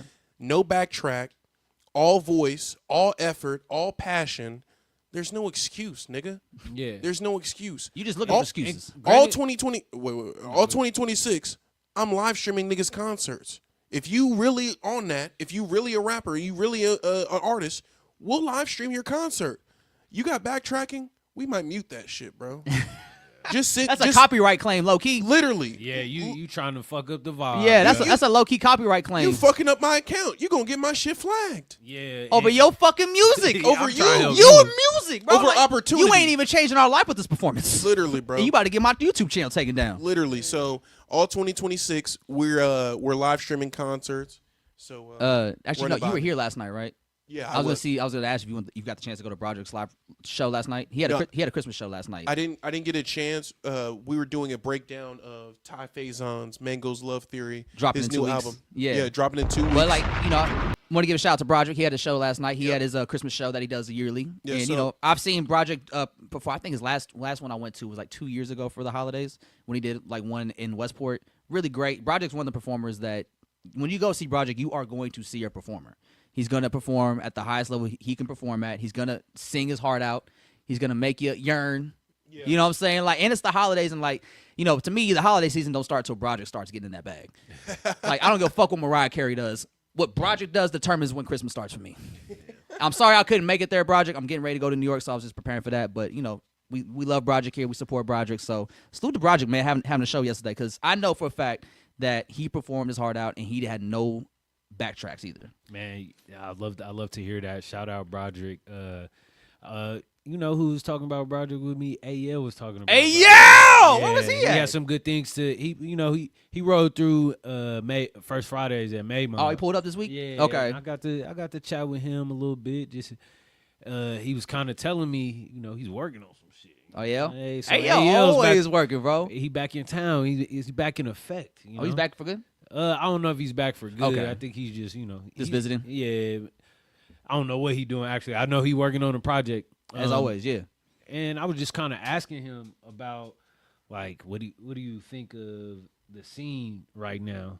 And he kept it PG. He didn't really have nothing to say about the scene. AL ain't been one for hot takes. But I asked him about him possibly doing like some writing camps, and he was just kind of gave me a tidbit on what it's like working in the studio full of like new people or people that are still learning how to do it, and that's also where I feel like we kind of just lacking is like people don't even know how to have that create anymore, like how to be in the studio. And I think that comes from just having like a lot of internet rap babies that just like, let's 2-track it. Yeah. Punch in. Punch in, bro. Like let's just wing it. Yeah. And I would love to see him do some sort of writing camp. Broderick? So whoever, no, you talk AL? Yeah. Hey, Broderick could be a part of it as well. Yeah. Y'all need to pay them niggas though. Like whoever set that up. Yeah. Don't get free work. Yeah, there's a free for that. And they be trying to con artists into doing shit for free. Yeah. Pay them. Speaking of Broderick, bro, I saw this past week and he posted it, so it was only right that I took a screenshot of this. But look at this shit. Isn't this the funniest shit? Look at this. Hey, yeah. Bro, they look just alike, and I never realized this shit until he posted this shit, and they're the same height. Like, bro, Mayor Lucas and Broderick Jones, they might be the same nigga. Hey, y'all don't know. If you're not from the town, you don't know how powerful that picture is. Like, you don't understand what that picture means to Kansas City. This basically gave power to at least 3 trap houses, just in the DAP alone. It's like we're gonna give power. Evergy, turned on the power for at least 5 houses past Troost. Yeah, with this DAP alone. Like, hey, once they dapped, a lot of electricity shot through the city. Like the power went out. Real aura vibes. It rocked the city. Bro, I was gonna send you this, but I forgot. Now I saw it on the story. I was like, "Go ahead, Broderick." Like, this is hilarious. They got the same nose. Broderick is like low key one of my favorite local celebrities that we have in Kansas City / Kansas, because he is really just a guy that embraces that so well. Yeah. And I think if you were to give a lot of people like that level of notoriety, status, and fame that Broderick has earned over the years, he's been working on music. We would have never seen these niggas again. Ever again. Like their egos would have blew up immediately. It's like, bro, I was on The Voice. Yeah, that was a year or 2 ago, bro. Yeah, what next? Broderick's been on 2 shows, literally, since he was on the X Factor. Yeah, it was like America's something greatest bandstand or something like that. Something like that. It was like a pandemic like spinoff. Yeah. It's like that's his, The Voice was the second show he's been on. NBC. Yeah. And he's gotten some fame off of that, but he's obviously still working, he's still grinding. Like, I just think how he presents himself and how he carries himself as a local celebrity to his status, like, he does it really well. W. Broderick. As always, man. As always. I think when he posted his photo dump from when he left LA from The Voice, he posted a beach shot of him walking on the beach with his shirt off and shit. And he put the TMZ logo across it. Like TMZ was taking pictures of him. I was like, bro, you are one of my favorite people on the internet. That could have been from TMZ, bro. That could have been though. It's Broderick. Watch. Don't know. Yeah. Watch. Give it like 5 more years. It's not from one dot, nigga. He gonna get real TMZ pictures. Yeah, bro he gonna get some Gettys. Yeah. Some Getty images. So salute Broderick. And speaking of town business, man, should we just get right to that? Yeah, we should. Should we just get right to that? Do we got it? Did he give it to us? Can we call him real quick? This motherfucker is like, yeah, y'all got it played on the pod. He never gave it to anybody. Never gave it to anybody. I don't even know which one y'all talking about. He done send me a couple. Oh, you got it? You got it? Let me see. I don't know if we talking about the same shit. Let me see what you got. if you got it, we could play it. He gave us the right to play it. Because he was going to premiere it today. Let's see. Is it tripping? Let me see.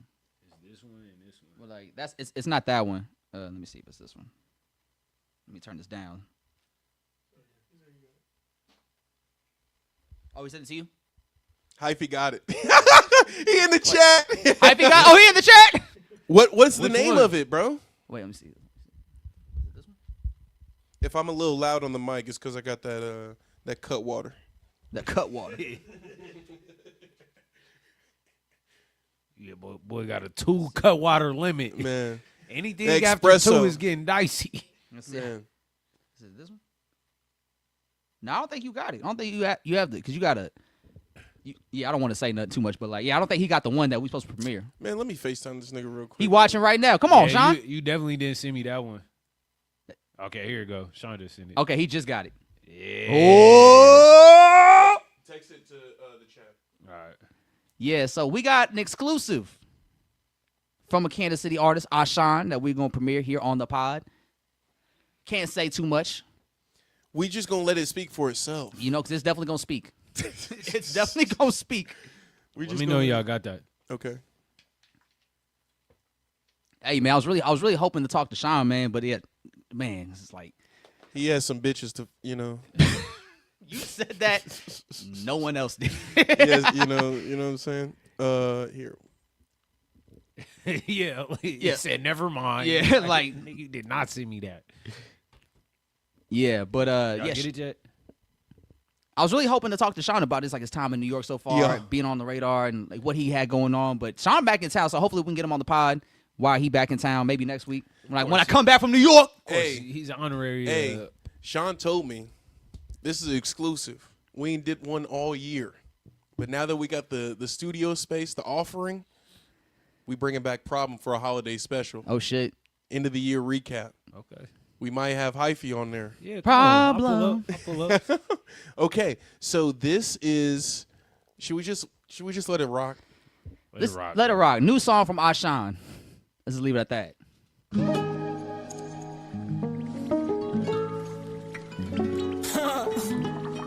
Oh, I ain't forgot, niggas. I remember that shit I did. You niggas tried to exclude me. It's a joint. It's cute. I niggas dug me though. You know. I get it. I would dug me too, nigga. My bad. I didn't know that. I didn't know that we couldn't do both. Oh, I ain't forgot, niggas. Yeah, that started Remember the that whole shit song. I did. You niggas tried to exclude me. It's cute. I niggas dug me though. You know. I get it. I would dug me too, nigga. Yo. If you offended by the convo, fuck you. Call a nigga's phone to check my time and fuck you. Online in them comments, get the crime, fuck you. Niggas claiming they the best, but don't you. Not true, these niggas hoes. Niggas hoes. These niggas hoes. Hey man, don't send nothing to our way. Oh wait. I made them all rap. All of them my children. We ain't friends, we ain't foes. All of us civilians. I was watching Seinfeld, yada yada on my system. Everybody dish joke, but don't need the plot thickest. I told niggas rap good, don't just fucking rap niggas. All that shit I heard was ass. I don't care who ass nigga. I'm in New York on the L train with a few bad bitches, with a few. Good vibes. I know, that's facts. I know that's facts. It's amazing how they did it. All these niggas cop they pleas on their captions and their knees. Boy, these niggas grown men. Wipe your mouth before you speak. I did it all in the city. Don't you question why I leave. How the fuck is you a rapper and you hardly get in the booth? You ain't dropped all year. About to give me some excuse. Get a job. These kids lost. We need more substitutes. I see niggas subtweet, but in my DMs they salute. If you offended by the convo, fuck you. All right. That's all y'all get. That's all. All right. Woo! You know what? I'm not even gonna say too much about it. Just send it his way. Yeah. Don't send it our way. Ain't no more. Y'all pause it. Ain't no more. Joe did this and Joe did. Ain't no more. I feel of that. a way about. I never liked Joe in the first Yeah. place. Like, shut the He fuck look up. black, but he Mexican. No. Shut the fuck up. It ain't a. It's Send not it about all- me. Send it all to. Go talk to Ashan. the man that you really need to be talking to. He dropped that shit on 816 Day, and y'all still been in a frenzy. So Hey, talk to him. or not, man. Like we do need more doctors, lawyers, and Substitutes. Janitors. Yeah.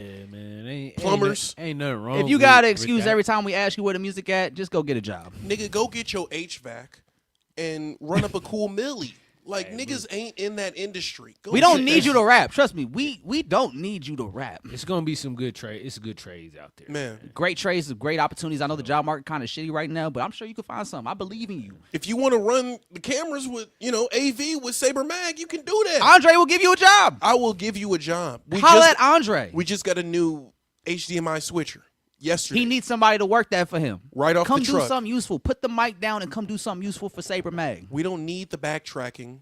We don't need the co-signing. We don't need the dick riding. We need niggas to rap or get off the porch. That's all I got to say. And talk to the man talking to you. Don't talk to me. Don't talk to me because you've been trying to get some shit off about me. Talk to the man that's really trying to rap to you and tell you about you. Bro said, Sean owe me a fade. Hey, yo. I got going on. Shout out Ace, man. Shout out Ace, dog. I love him. He's the homie. I learned some cool history about just like the PNP movement with Riley and all of them back in the day when they was doing their thing, because Ace was a part of that and whatnot, along with Rich and Riley and that movement. So Hey, I learned a lot Riley. about Ace, man, and just like that movement when they was doing their thing in the 2010s, man. Like real heavy hitters for real. Hey, that shit was amazing. Talk about inspire. I wouldn't be here without Bro, that we shit. was at the I'm not gonna dispensary lie to you. talking like for 20 minutes in the lobby about just like they legacy and history, and during that time when they was like really in the music shit. It was tight. It was really real salute shit, man. So salute to Ace. Hey, Salute to Riley Ace really here. my goat. Yeah. But hey, man, it's a new era, new beginning, man. I'm like, listen, everybody was trying to rap a couple months ago. Everybody wanted to talk about motion and whatnot. I'm in that 5. I really do this media shit. Like I got no. 5. Joe, I got some shit to show you after this live stream is over, bro, because niggas was talking about my podcast ain't for rapping. Niggas be asking me to pull up to rap, and it's not about that. And it's like, bro, you inserted yourself in this rap shit, in this Like, top 5 shit. It's like, listen, bro. come on, bro. Listen, after this next New York trip, I don't want to hear y'all talk to me ever again.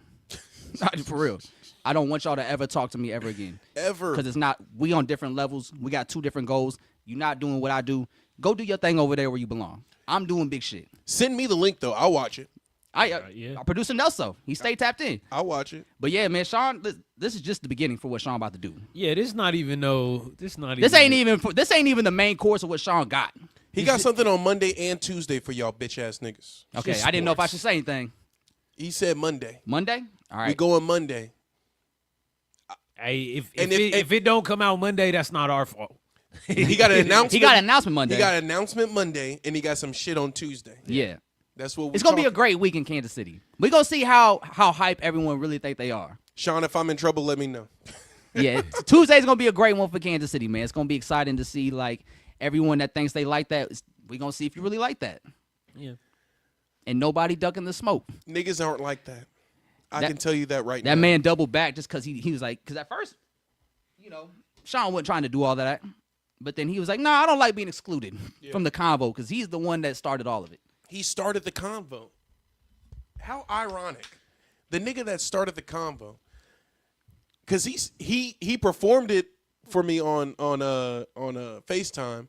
And then like 2 days later, he's like, I got the call from the sensei. It's okay. It's okay. Yeah. It's okay. And we know who the sensei is. Go ahead, sometimes you gotta shake shit up. Yeah, sometimes We you got to know- make shit exciting. We know who the sensei is. So Okay, cool. we good. Bad. Cool. We good. Announce it, it. we We good? green. All right, we green? Okay. Just like the background. Yeah. Hey. Drop a bomb for yourself on that one. Hey, shout out to Nelson. But yes, we do have an announcement from What's Sean. up, Nelso?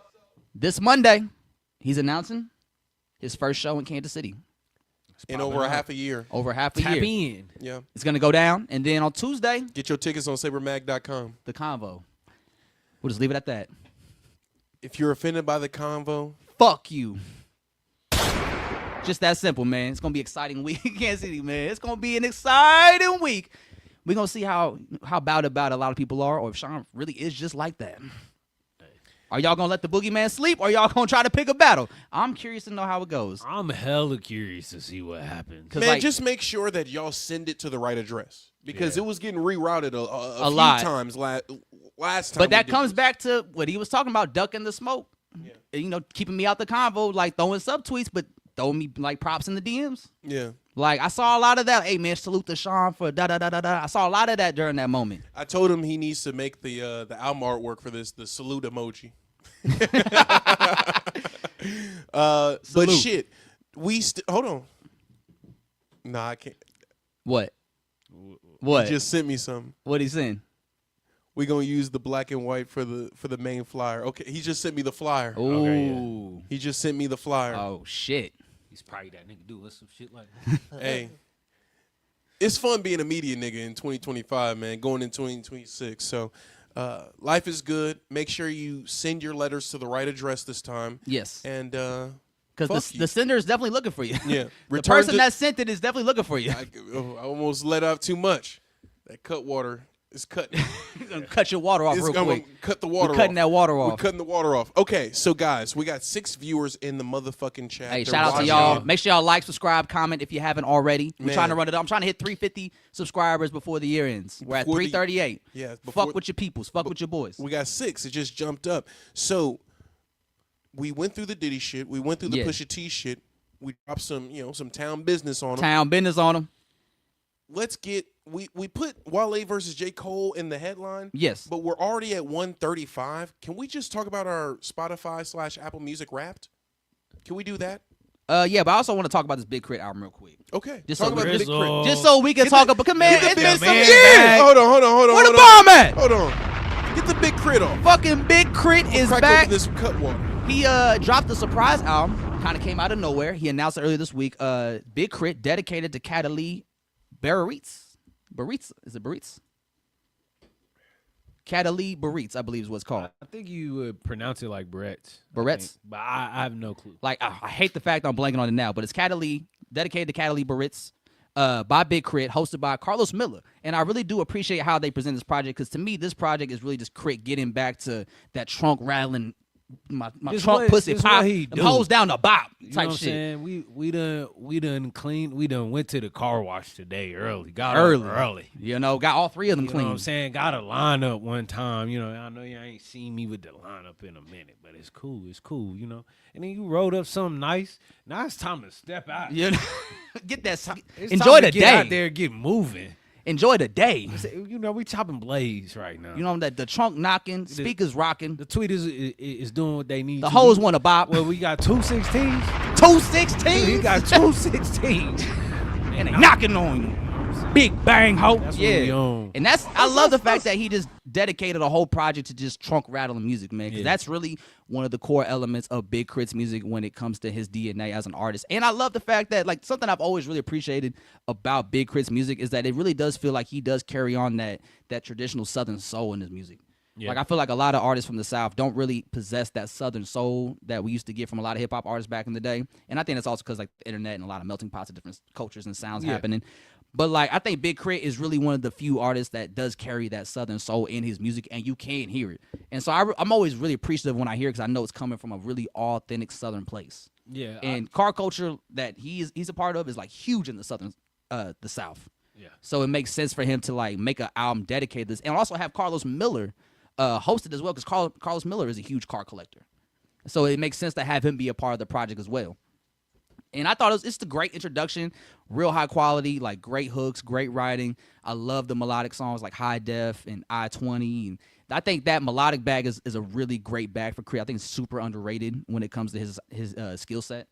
And, like, yeah, man, like, it's just a great Big Crit album. I think if you're a dedicated diehard fan, it's the perfect album for you. I think you're really going to enjoy it, especially if you have speakers in your car.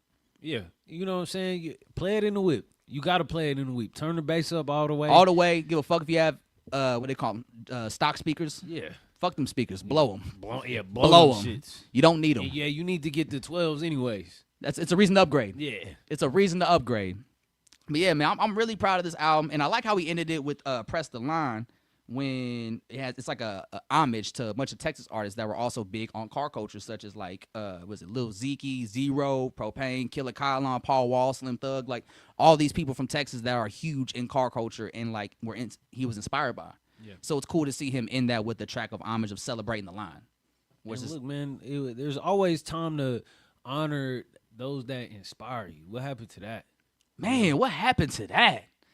What happened to that? You gotta stick to your roots. And Get back to your roots. And it's always good to go back and just pay homage to what you're inspired and influenced by, because it's just like you see where it comes from. Then that in turn can spark people that are fans of you to go back and listen to these artists and tap in with what inspired you. I mean, that's how things work for me.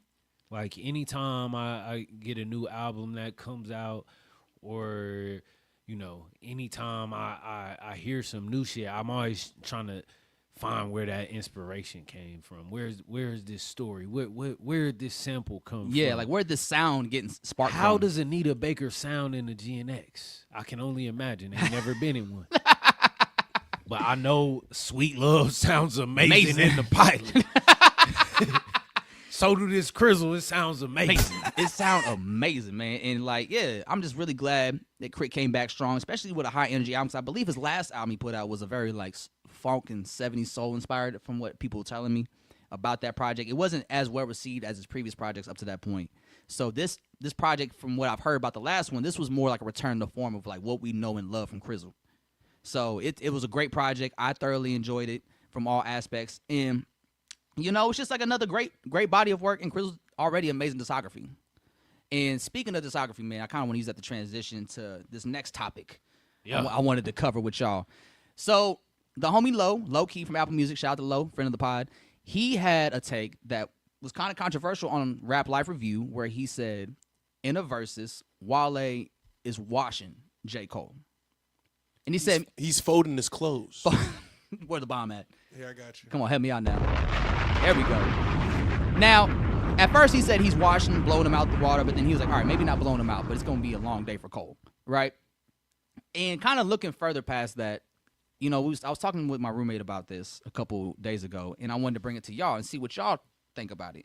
But like when we look at that class, I think J. Cole's class is super talented. A lot of amazing artists that offer different variety of sounds and styles when it comes to the rapping and the production that they all brought to the table. And now that we're like 10, 15 years removed from that class, I think when I look back at all the artists that are part of that class and that group, when I look at J. Cole's discography, it does seem really underwhelming compared to like his peers. Now, I think J. Cole has had enormous success, and that does put him a tier above those in his class. He's up there with the big three, quote unquote, Drake, Kendrick Lamar, J. Cole. And, Cole sold out arenas. He's done packed out shows. He's had a lot of success because of his core audience that he's built over the years, being him. So, like, I think J. Cole is a dope artist. I like a lot of his songs. But when I look at his whole body of work, it does seem a little underwhelming now that we are 15 years in to his career. So I wanted to ask y'all that. Do you guys think J. Cole has the weakest discography out of his class amongst his peers? Because, like, when I look at Drake and Kendrick, you're not coming close to them discography-wise. And then, like, Wale, I'm putting Wale over there, over J. Cole when it comes to bodies of work and just overall discography. Freddie Gibbs. Is this recency bias because both of these artists have dropped projects? Which one? Which ones did I say? Just which ones did I say? Your stance of having Wale and well, like, I ain't gonna lie. Freddie Gibbs above. No, Freddie Gibbs had a better discography than J. Cole. Had a better like, discography, I'm talking just since, a better rapper? Better discography, like since 2014. 2013, I'd even say 2013. I guess who would we consider a part of his class? So it's like, aside from those big names that you, the big three. We have, what is it? Who else? We have Big Crit, Freddie Gibbs, Wale, Big Sean. Who else would you put in there? That's Joey A$AP Rocky, Joey Badass. Who else would we put in that class? Badass. I wouldn't like say none. the worst. I wouldn't say the worst. But I wouldn't say it's the not best. highest either. J. Cole has a better discography than Joey Badass. No, for sure. But I think he has a better discography than Freddie Gibbs. Does he have a better discography? Whoa, no. Like no. Y'all like albums? Albums? No, he doesn't have a. He does no. Y'all like rappity rap. No. Freddie Gibbs not even a Rappity rappity rap. rap rapper. He's not. Cole's the rappity rap rapper. Yeah. Is he? Yeah. Yes. A lot of people have told me that Freddie is the rapidy rapper. Nah, No. they tripping. No. Okay. Freddie Gibbs like a lifestyle rapper, drug dealer rapper, Yeah. street rapper, if you would. But he's very lyrical as a street rapper, so it's very elite rapping. But like when I look at Freddie Gibbs' discography, like Cole doesn't have a pinata or a bandana in his discography. What's the best in But Cole's Freddie don't have what were you saying? No, I go like ahead. that. You- No, I like that. I said, what's conversation. the best in Cole's discography? Friday Night Lights. What? No, dude. What the What? fuck? What?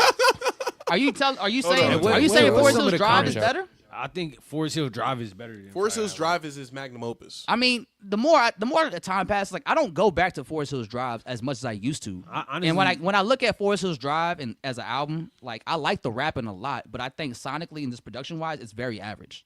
Like I don't think there's a lot of range in J. Cole's production. That's why like I think in the verses against Wale, Cole would get exposed by like his lack of range sonically. Like Wale has a lot of pockets. Freddie Gibbs has a lot of pockets. Like Kendrick has a lot of pockets. But I give it to you that Wale would, do his thing against J. Cole. Yeah. But I'm not going to give you that J. Cole couldn't hold his own against Freddie Gibbs. I think because when you have songs like, look, I'm looking through his shit right now, right? We can go to Born Center. What is Born Center was dope. What is Freddie Gibbs gonna play when A Power Trip comes on? When the song with Missy Elliott comes on? What is that song again? Nobody's perfect. Nobody's perfect. Freddie Gibbs doesn't have he doesn't have these songs that we all agree subconsciously that these are hits. These are cookers. Freddie Gibbs, in my opinion, like I know I might be the outcast in this room, but Freddie Gibbs is like Adult Swim rap to me. It's like the Adult Swim bumpers that is good rap. It's good music. That's not the verses in question. We just talking about the albums. Yeah, we're not talking about verses. We're talking about albums. Project wise, But you the Well, that was Wale and first- J. Cole.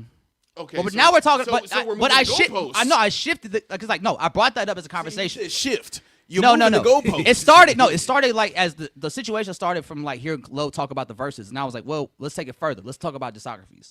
We got some comments. What's Ace saying? I see Ace in there. Oh, we got some women in this motherfucker. Hey! Let's go. I love Wale, but it's always been Cold World for me personally. Nah, his list of songs doesn't compare to his peers, but his body of work are quality over quantity in his case. I do like J. Cole's albums a lot. that's a good argument for sure. Yeah. And I said J. definitely- Cole's production cripples him. I agree on that too. And Almost on some It like is very Nas limited. shit. It is. 'Cause it's like we know They said Cole is melatonin on wax. We know that's crazy. We know Cole is like the storyteller. Yeah. like he's gonna set the scene, and sometimes to do that, you gotta create this environment. You gotta stay in this specific sound. But I feel like there are artists that are able to still create this sound, but mix it up. Yeah, and give you something new and fresh. And I think that's really been the biggest knock on Cole. I mean, it's great that he produces all his beats for himself, but it's like your sound is very in the box. And it doesn't really grow. I think maybe the come up or what was the off season was probably I think the project that kind of had a little bit more range sonically because he got other outside producers to work on that album. But even then, all the beats he picked from them were still beats similar to his. Yeah. So it's like I haven't heard Cole really expand like what production he's willing to work over outside of features. But on his own album, he has a very particular box that he likes to stay into sonically. Whereas like a Freddie Gibbs, he'll give you a variety of sounds with producers or like Alchemist, who else? Madlib, Kenny Beats. Yeah. Like there's a lot more range and versatility in Freddie Gibbs' rapping style. Now I will say J. Cole is really dope as an artist because he's very relatable to the regular everyday person, and that's why like his following is bigger than Freddie Gibbs because Cole is more what's the Mainstream. word? Mainstream and relatable. Yeah. Like you can't. Not everybody can relate to Freddie Gibbs drug raps. Yeah. I mean, no one's denying that Cole is a magnificent rapper, and we ain't on here trying to slander Cole. And like I never say that about Cole. I think just when it comes to a versus, like winning a versus, we've seen is different than just going album for album. Yeah. Now you going song for song, And that's what I was saying. Yeah. And in some cases, like you gotta perform these songs. So like we got Wale and Cole, two. I'm sure they're two great performers. You Yeah. know, but damn it, Wale got a lot of big moments that he could just pull out of that hat. Man, What you gonna do when And- No and Hands it's- comes on, nigga? Yeah, You, look. it's gonna be a long night. No for you. Hands, Bad. You could do That Way. Any of the early MMG records that you want to have him hop on. Any of the Bro, early Ambition records. A lot of the pop like singles that Cole has, Wale has an answer for. Yeah. Multiple. If I Yeah. play this Lady Gaga record, what do you have for that? You don't have nothing for looking at me. And like You the don't thing have about nothing for that song, it's actually grew. Its legacy and lore grew bigger as the years went on. Bro. Like that song wasn't a hit when it first came out, but I've it been became hip. a hit as the years passed. That's that Pandora vibe. That's That is Pandora. Yeah, that's that real Pandora era. life. Yeah. Niggas don't know about that shit. And so like if Freddie Gibbs and J. Cole were to have a versus, I think it would be a really weird battle for Freddie Gibbs because obviously J. Cole's the more popular artist and they make completely different music, so it wouldn't even be like the same fan base that would be. I wouldn't want to see that version. Yeah, I wouldn't really want to see that It wouldn't be entertaining because like if everyone's there, obviously for J. Cole and Freddie Gibbs may have a small number of fans there, but it's like it's not going to be enough to like make it super entertaining for both people. Yeah, and let me not say that it wouldn't be entertaining because I fuck with Cole and Freddie Gibbs. And Both great I just- performers, I too. appreciate music.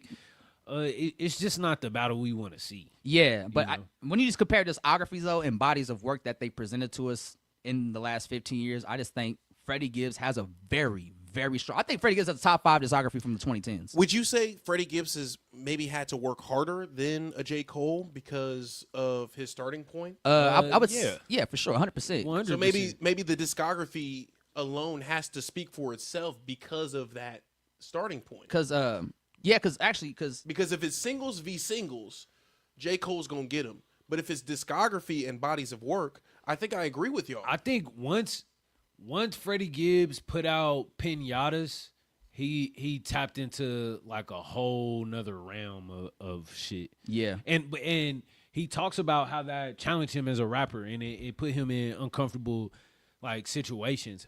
Maybe Cole works with a producer that he might not normally work with. Yeah. Get one of them Atlanta producers. Do a Cole and Metro Boomin. give us something new and fresh. I mean, he kind of did that a little bit with he was on the 21 Savage shit Yeah. a lot. I mean that's one song though. Yeah, that's Yeah. what he always gave I'm us. talking about Cole and Metro Boomin locking in on some shit that they want to talk about, Yeah. Yeah. And I don't know. At the end of the day, these artists decide they make music from their heart, and we just we on the outside looking in. We just trying to enjoy just what we can. analyzing shit. and Yeah. we here to entertain as well. But God damn it, But like, we gotta give it to Wale. yeah, Wale. I mean, I'm definitely giving it to Wale. and I'm not just saying because I've been pretty high on Wale on his last project, Florin too.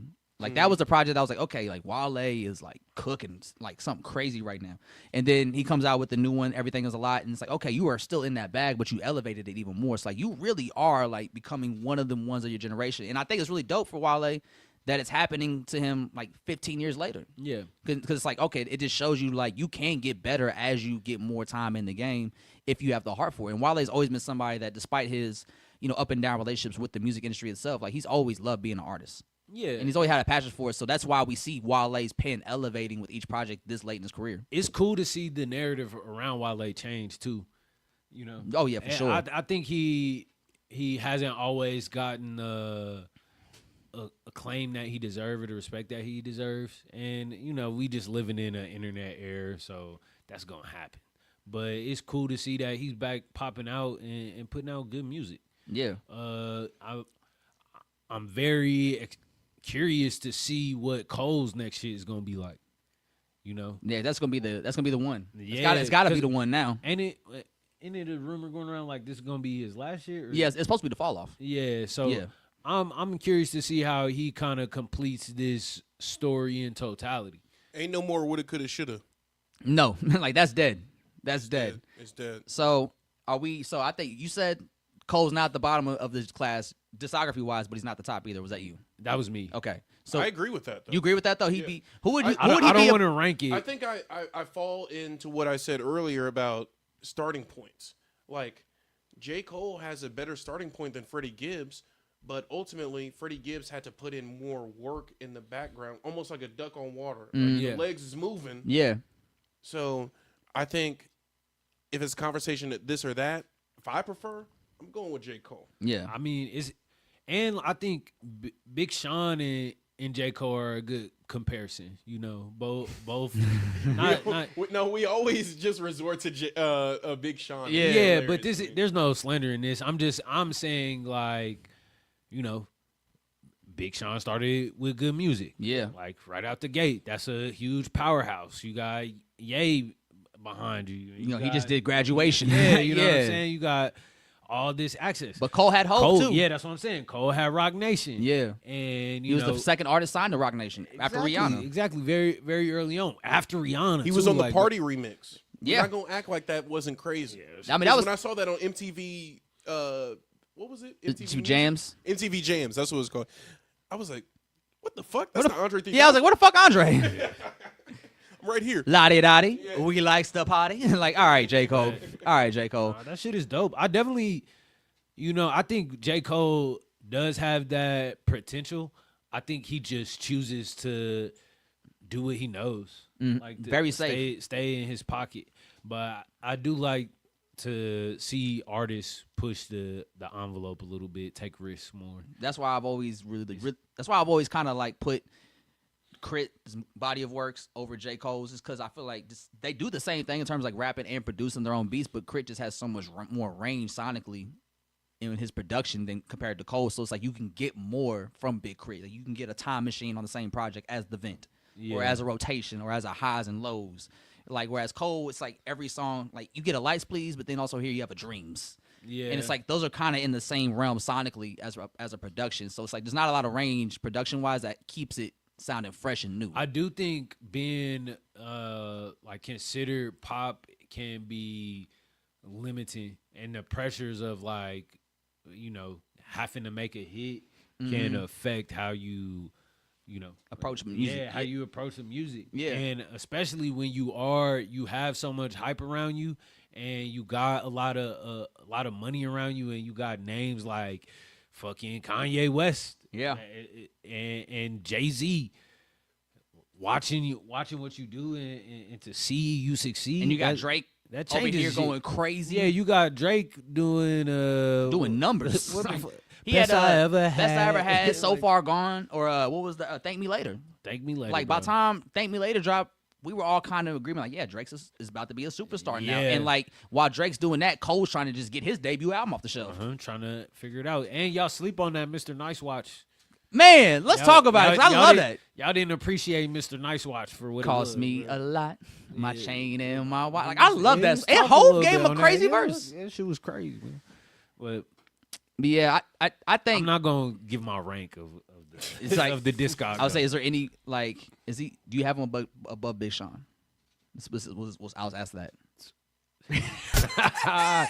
All right. But What about you? Let's hear your rank. Yeah, like I think, like you said, Cole's at the bottom, but he's not at dead last. But he's pretty close to me when I think about just like the 5 or 6 that I'm thinking about when it comes to the class, like the big 3: Wale, Freddie Gibbs, Big Sean, J. Cole, Big Crit. Yeah, I probably have. He's above Big Sean. I would have to build a chart, and before I could really, you know, Can we get a lay chart it out. before the end of the year? You know, y'all gotta get in the war room with me. You know what I'm saying? Real PowerPoint shit. Gotta We'll come do out it. to We'll do it in Tintoretta. this room. Yeah. Yeah, We're gonna draw it up on the green Yeah, wall. Yeah, we'll get it together. That's gonna be the backdrop when it's the chart. This is what we've decided. All right. So before we wrap this up, man, everybody's Apple Wrapped hit earlier this week. Let's take it next week. You want to do it next week? Let's do it next week. All right, let's do it next week. leave it I'll for be next fresh week. from New York. I'll be running it up. Some big shit about to happen. Pay attention, motherfuckers. So it's going to be a great week for everybody. Big week in Kansas City. Big week for me in New York. We going to be lit, man. Make sure y'all stay tuned. So They said J. Cole was unlikable. J. Cole. Well, actually, I ain't gonna lie. 2020 didn't help him and didn't do him any favors. Like Yeah. the whole no name situation, and then coming out saying, "I know it seems like I read a lot, but I don't." Saying that is crazy. That was super crazy. I know it seems like I read, but I don't read. I appreciate the honesty though. Can we fault a man for being honest? I respect honesty and transparency. Like Yeah, hey, that's undervalued in today's era. It is, but I also get like timing. And Tack, like, did you need to say that right in this moment during this argument right now? No. Probably not. Probably talking- not, but everybody wasn't thinking clear during the pandemic. Yeah. We all was kind of out of whack. We thought it was over. No Name tried to get us to cancel Cole and Kendrick. I was like, yo, relax. Pick one. Yeah, I was like, and I'm not giving you Kendrick. I'm not giving Kendrick over this Like, bullshit. damn, Born Sinner's kind of getting me through right now. Man. Like, I've been loving that damn project. I mean, it's not that she wasn't wrong in regards to that science, but it's like we just didn't know how they were handling it. Like, we saw Kendrick out there protesting. Like, we saw Cole out there protesting. So I was just like, yeah, they're not vocalizing, but they are out there in the streets doing whatever they can. Yeah, so I was like, that's good enough for me. I don't need everybody that's trying to be front line to be in front of the cameras talking, doing their piece. Like, sometimes it's cool to let just the people that are a part of the movement with you have that moment. Like, I'm a celebrity. I don't need to be forefront in this moment. So I respected both of their perspectives during that time, but I also understand why No Name was like, where the fuck they at? Yeah. Shout out her for being one of them ones that I was talking about that was going to say the right thing. She gonna stick up for what's right. Yeah, regardless no matter what, how it looks on her or what. But yeah, she fuck with No Name. She stood 10 toes on that. And then J. Cole just kind of looks foolish because he had the book quote, and then he dropped the freestyle, and it was like, all right, man, like The book quote. Yeah, the book quote. Hey, my favorite meme from that, it was like J. Cole fans, and it was a bookshelf. But it was When it turned around, it was just like a wooden, like fake bookshelf. Cardboard. Cardboard book cutout. Cardboard cutout. Yeah. It was what were they called? What were those things? A fat head. Oh, you put it on your wall. Yeah, type shit. Not the fathead bookshelf. Yeah, but hey, yo, salute to No Name, but you was wild and trying to get them both out the paint at the same time. Yeah. It's like Pick I was one. not going. Just pick one. I was not going. I love Diddy Bop too. I was not going. That's a crazy song title now that I think about it. Man, That's one of my favorite No Name songs too, man. Shout out to Rory. Ah, damn. I know, right? Watching my whole block, my whole neighborhood hit the Diddy Bop. Hey, we can still listen to that one though. Yeah, I'm not letting that one go, No Name. She didn't do nothing. No, she didn't. Yeah, we fuck ain't with do No nothing. Hey, my favorite thing is when she got that Jay Electronica feature for her last album, and it was actually really fire, but then Jay Electronica came on wildin'. Shout out to the Rothschilds. Shout All out right. to- yeah. What we doing? What we doing? I think that's it, man. We're gonna save it up. We're gonna give our Apple Wrapped next week. We'll be back. It's gonna be a busy week in Kansas City. Make sure y'all stay tuned for that. I'm coming off a big week in New York. It's gonna be a lit next episode. So When make are sure you y'all back? tune in. 152, episode 150 next Sunday. Yeah, when are you back, Joe? I'll be back Friday night. I'm leaving Tuesday morning for New York. I'll be back Friday night. Perfect. It's gonna be lit, man. So make sure y'all tune in. Until next time, y'all. Episode 149 of the Yadda Yadda Podcast. The Kid Joe Cornejo, Black Hyphy, Nelso, and of course, Sebastian. Wait, who's the podcast MVP? I was about to say, but I was in the middle of the thing. But Okay, you're right. You're right. Now that we're here, though, who is the podcast MVP? It might be Tintoretta. Tintoretta. Oh, fuck Hey, that. It's Sebastian. Okay. I like how you're right, you're Hey, right, we okay. pointed at Sebastian. Sebastian pointed at Andre. To the man. To Tintoretta. To Tintoretta. Hey, I'm gonna say my MVP is a Sean. Yeah. Yeah. It could be a It could be a Sean, depending one on A, how one B. you know, why not? Let's give it to them both. 1A, Man, Sebastian. Fuck all that. There You're needs right. to be one. You're right. You're right. There's one. If you're offended by the convo, fuck Fuck you. you. Okay, Drop it's a bomb. a Sean. It's a Sean. Yeah, it's a drop Sean. a bomb It's for him it's one a Sean. time. Hey, shout out to Ace, man. Shout out to my dog Ace for holding it down with us all pod for the most Yes. part, man. Salute, man. 16 current viewers. We're on the come up, man. You know what I'm saying? Shout out to y'all. Make sure y'all like, subscribe, and comment. Until next Sunday, y'all. This is the Yadda Yadda Podcast, and we out.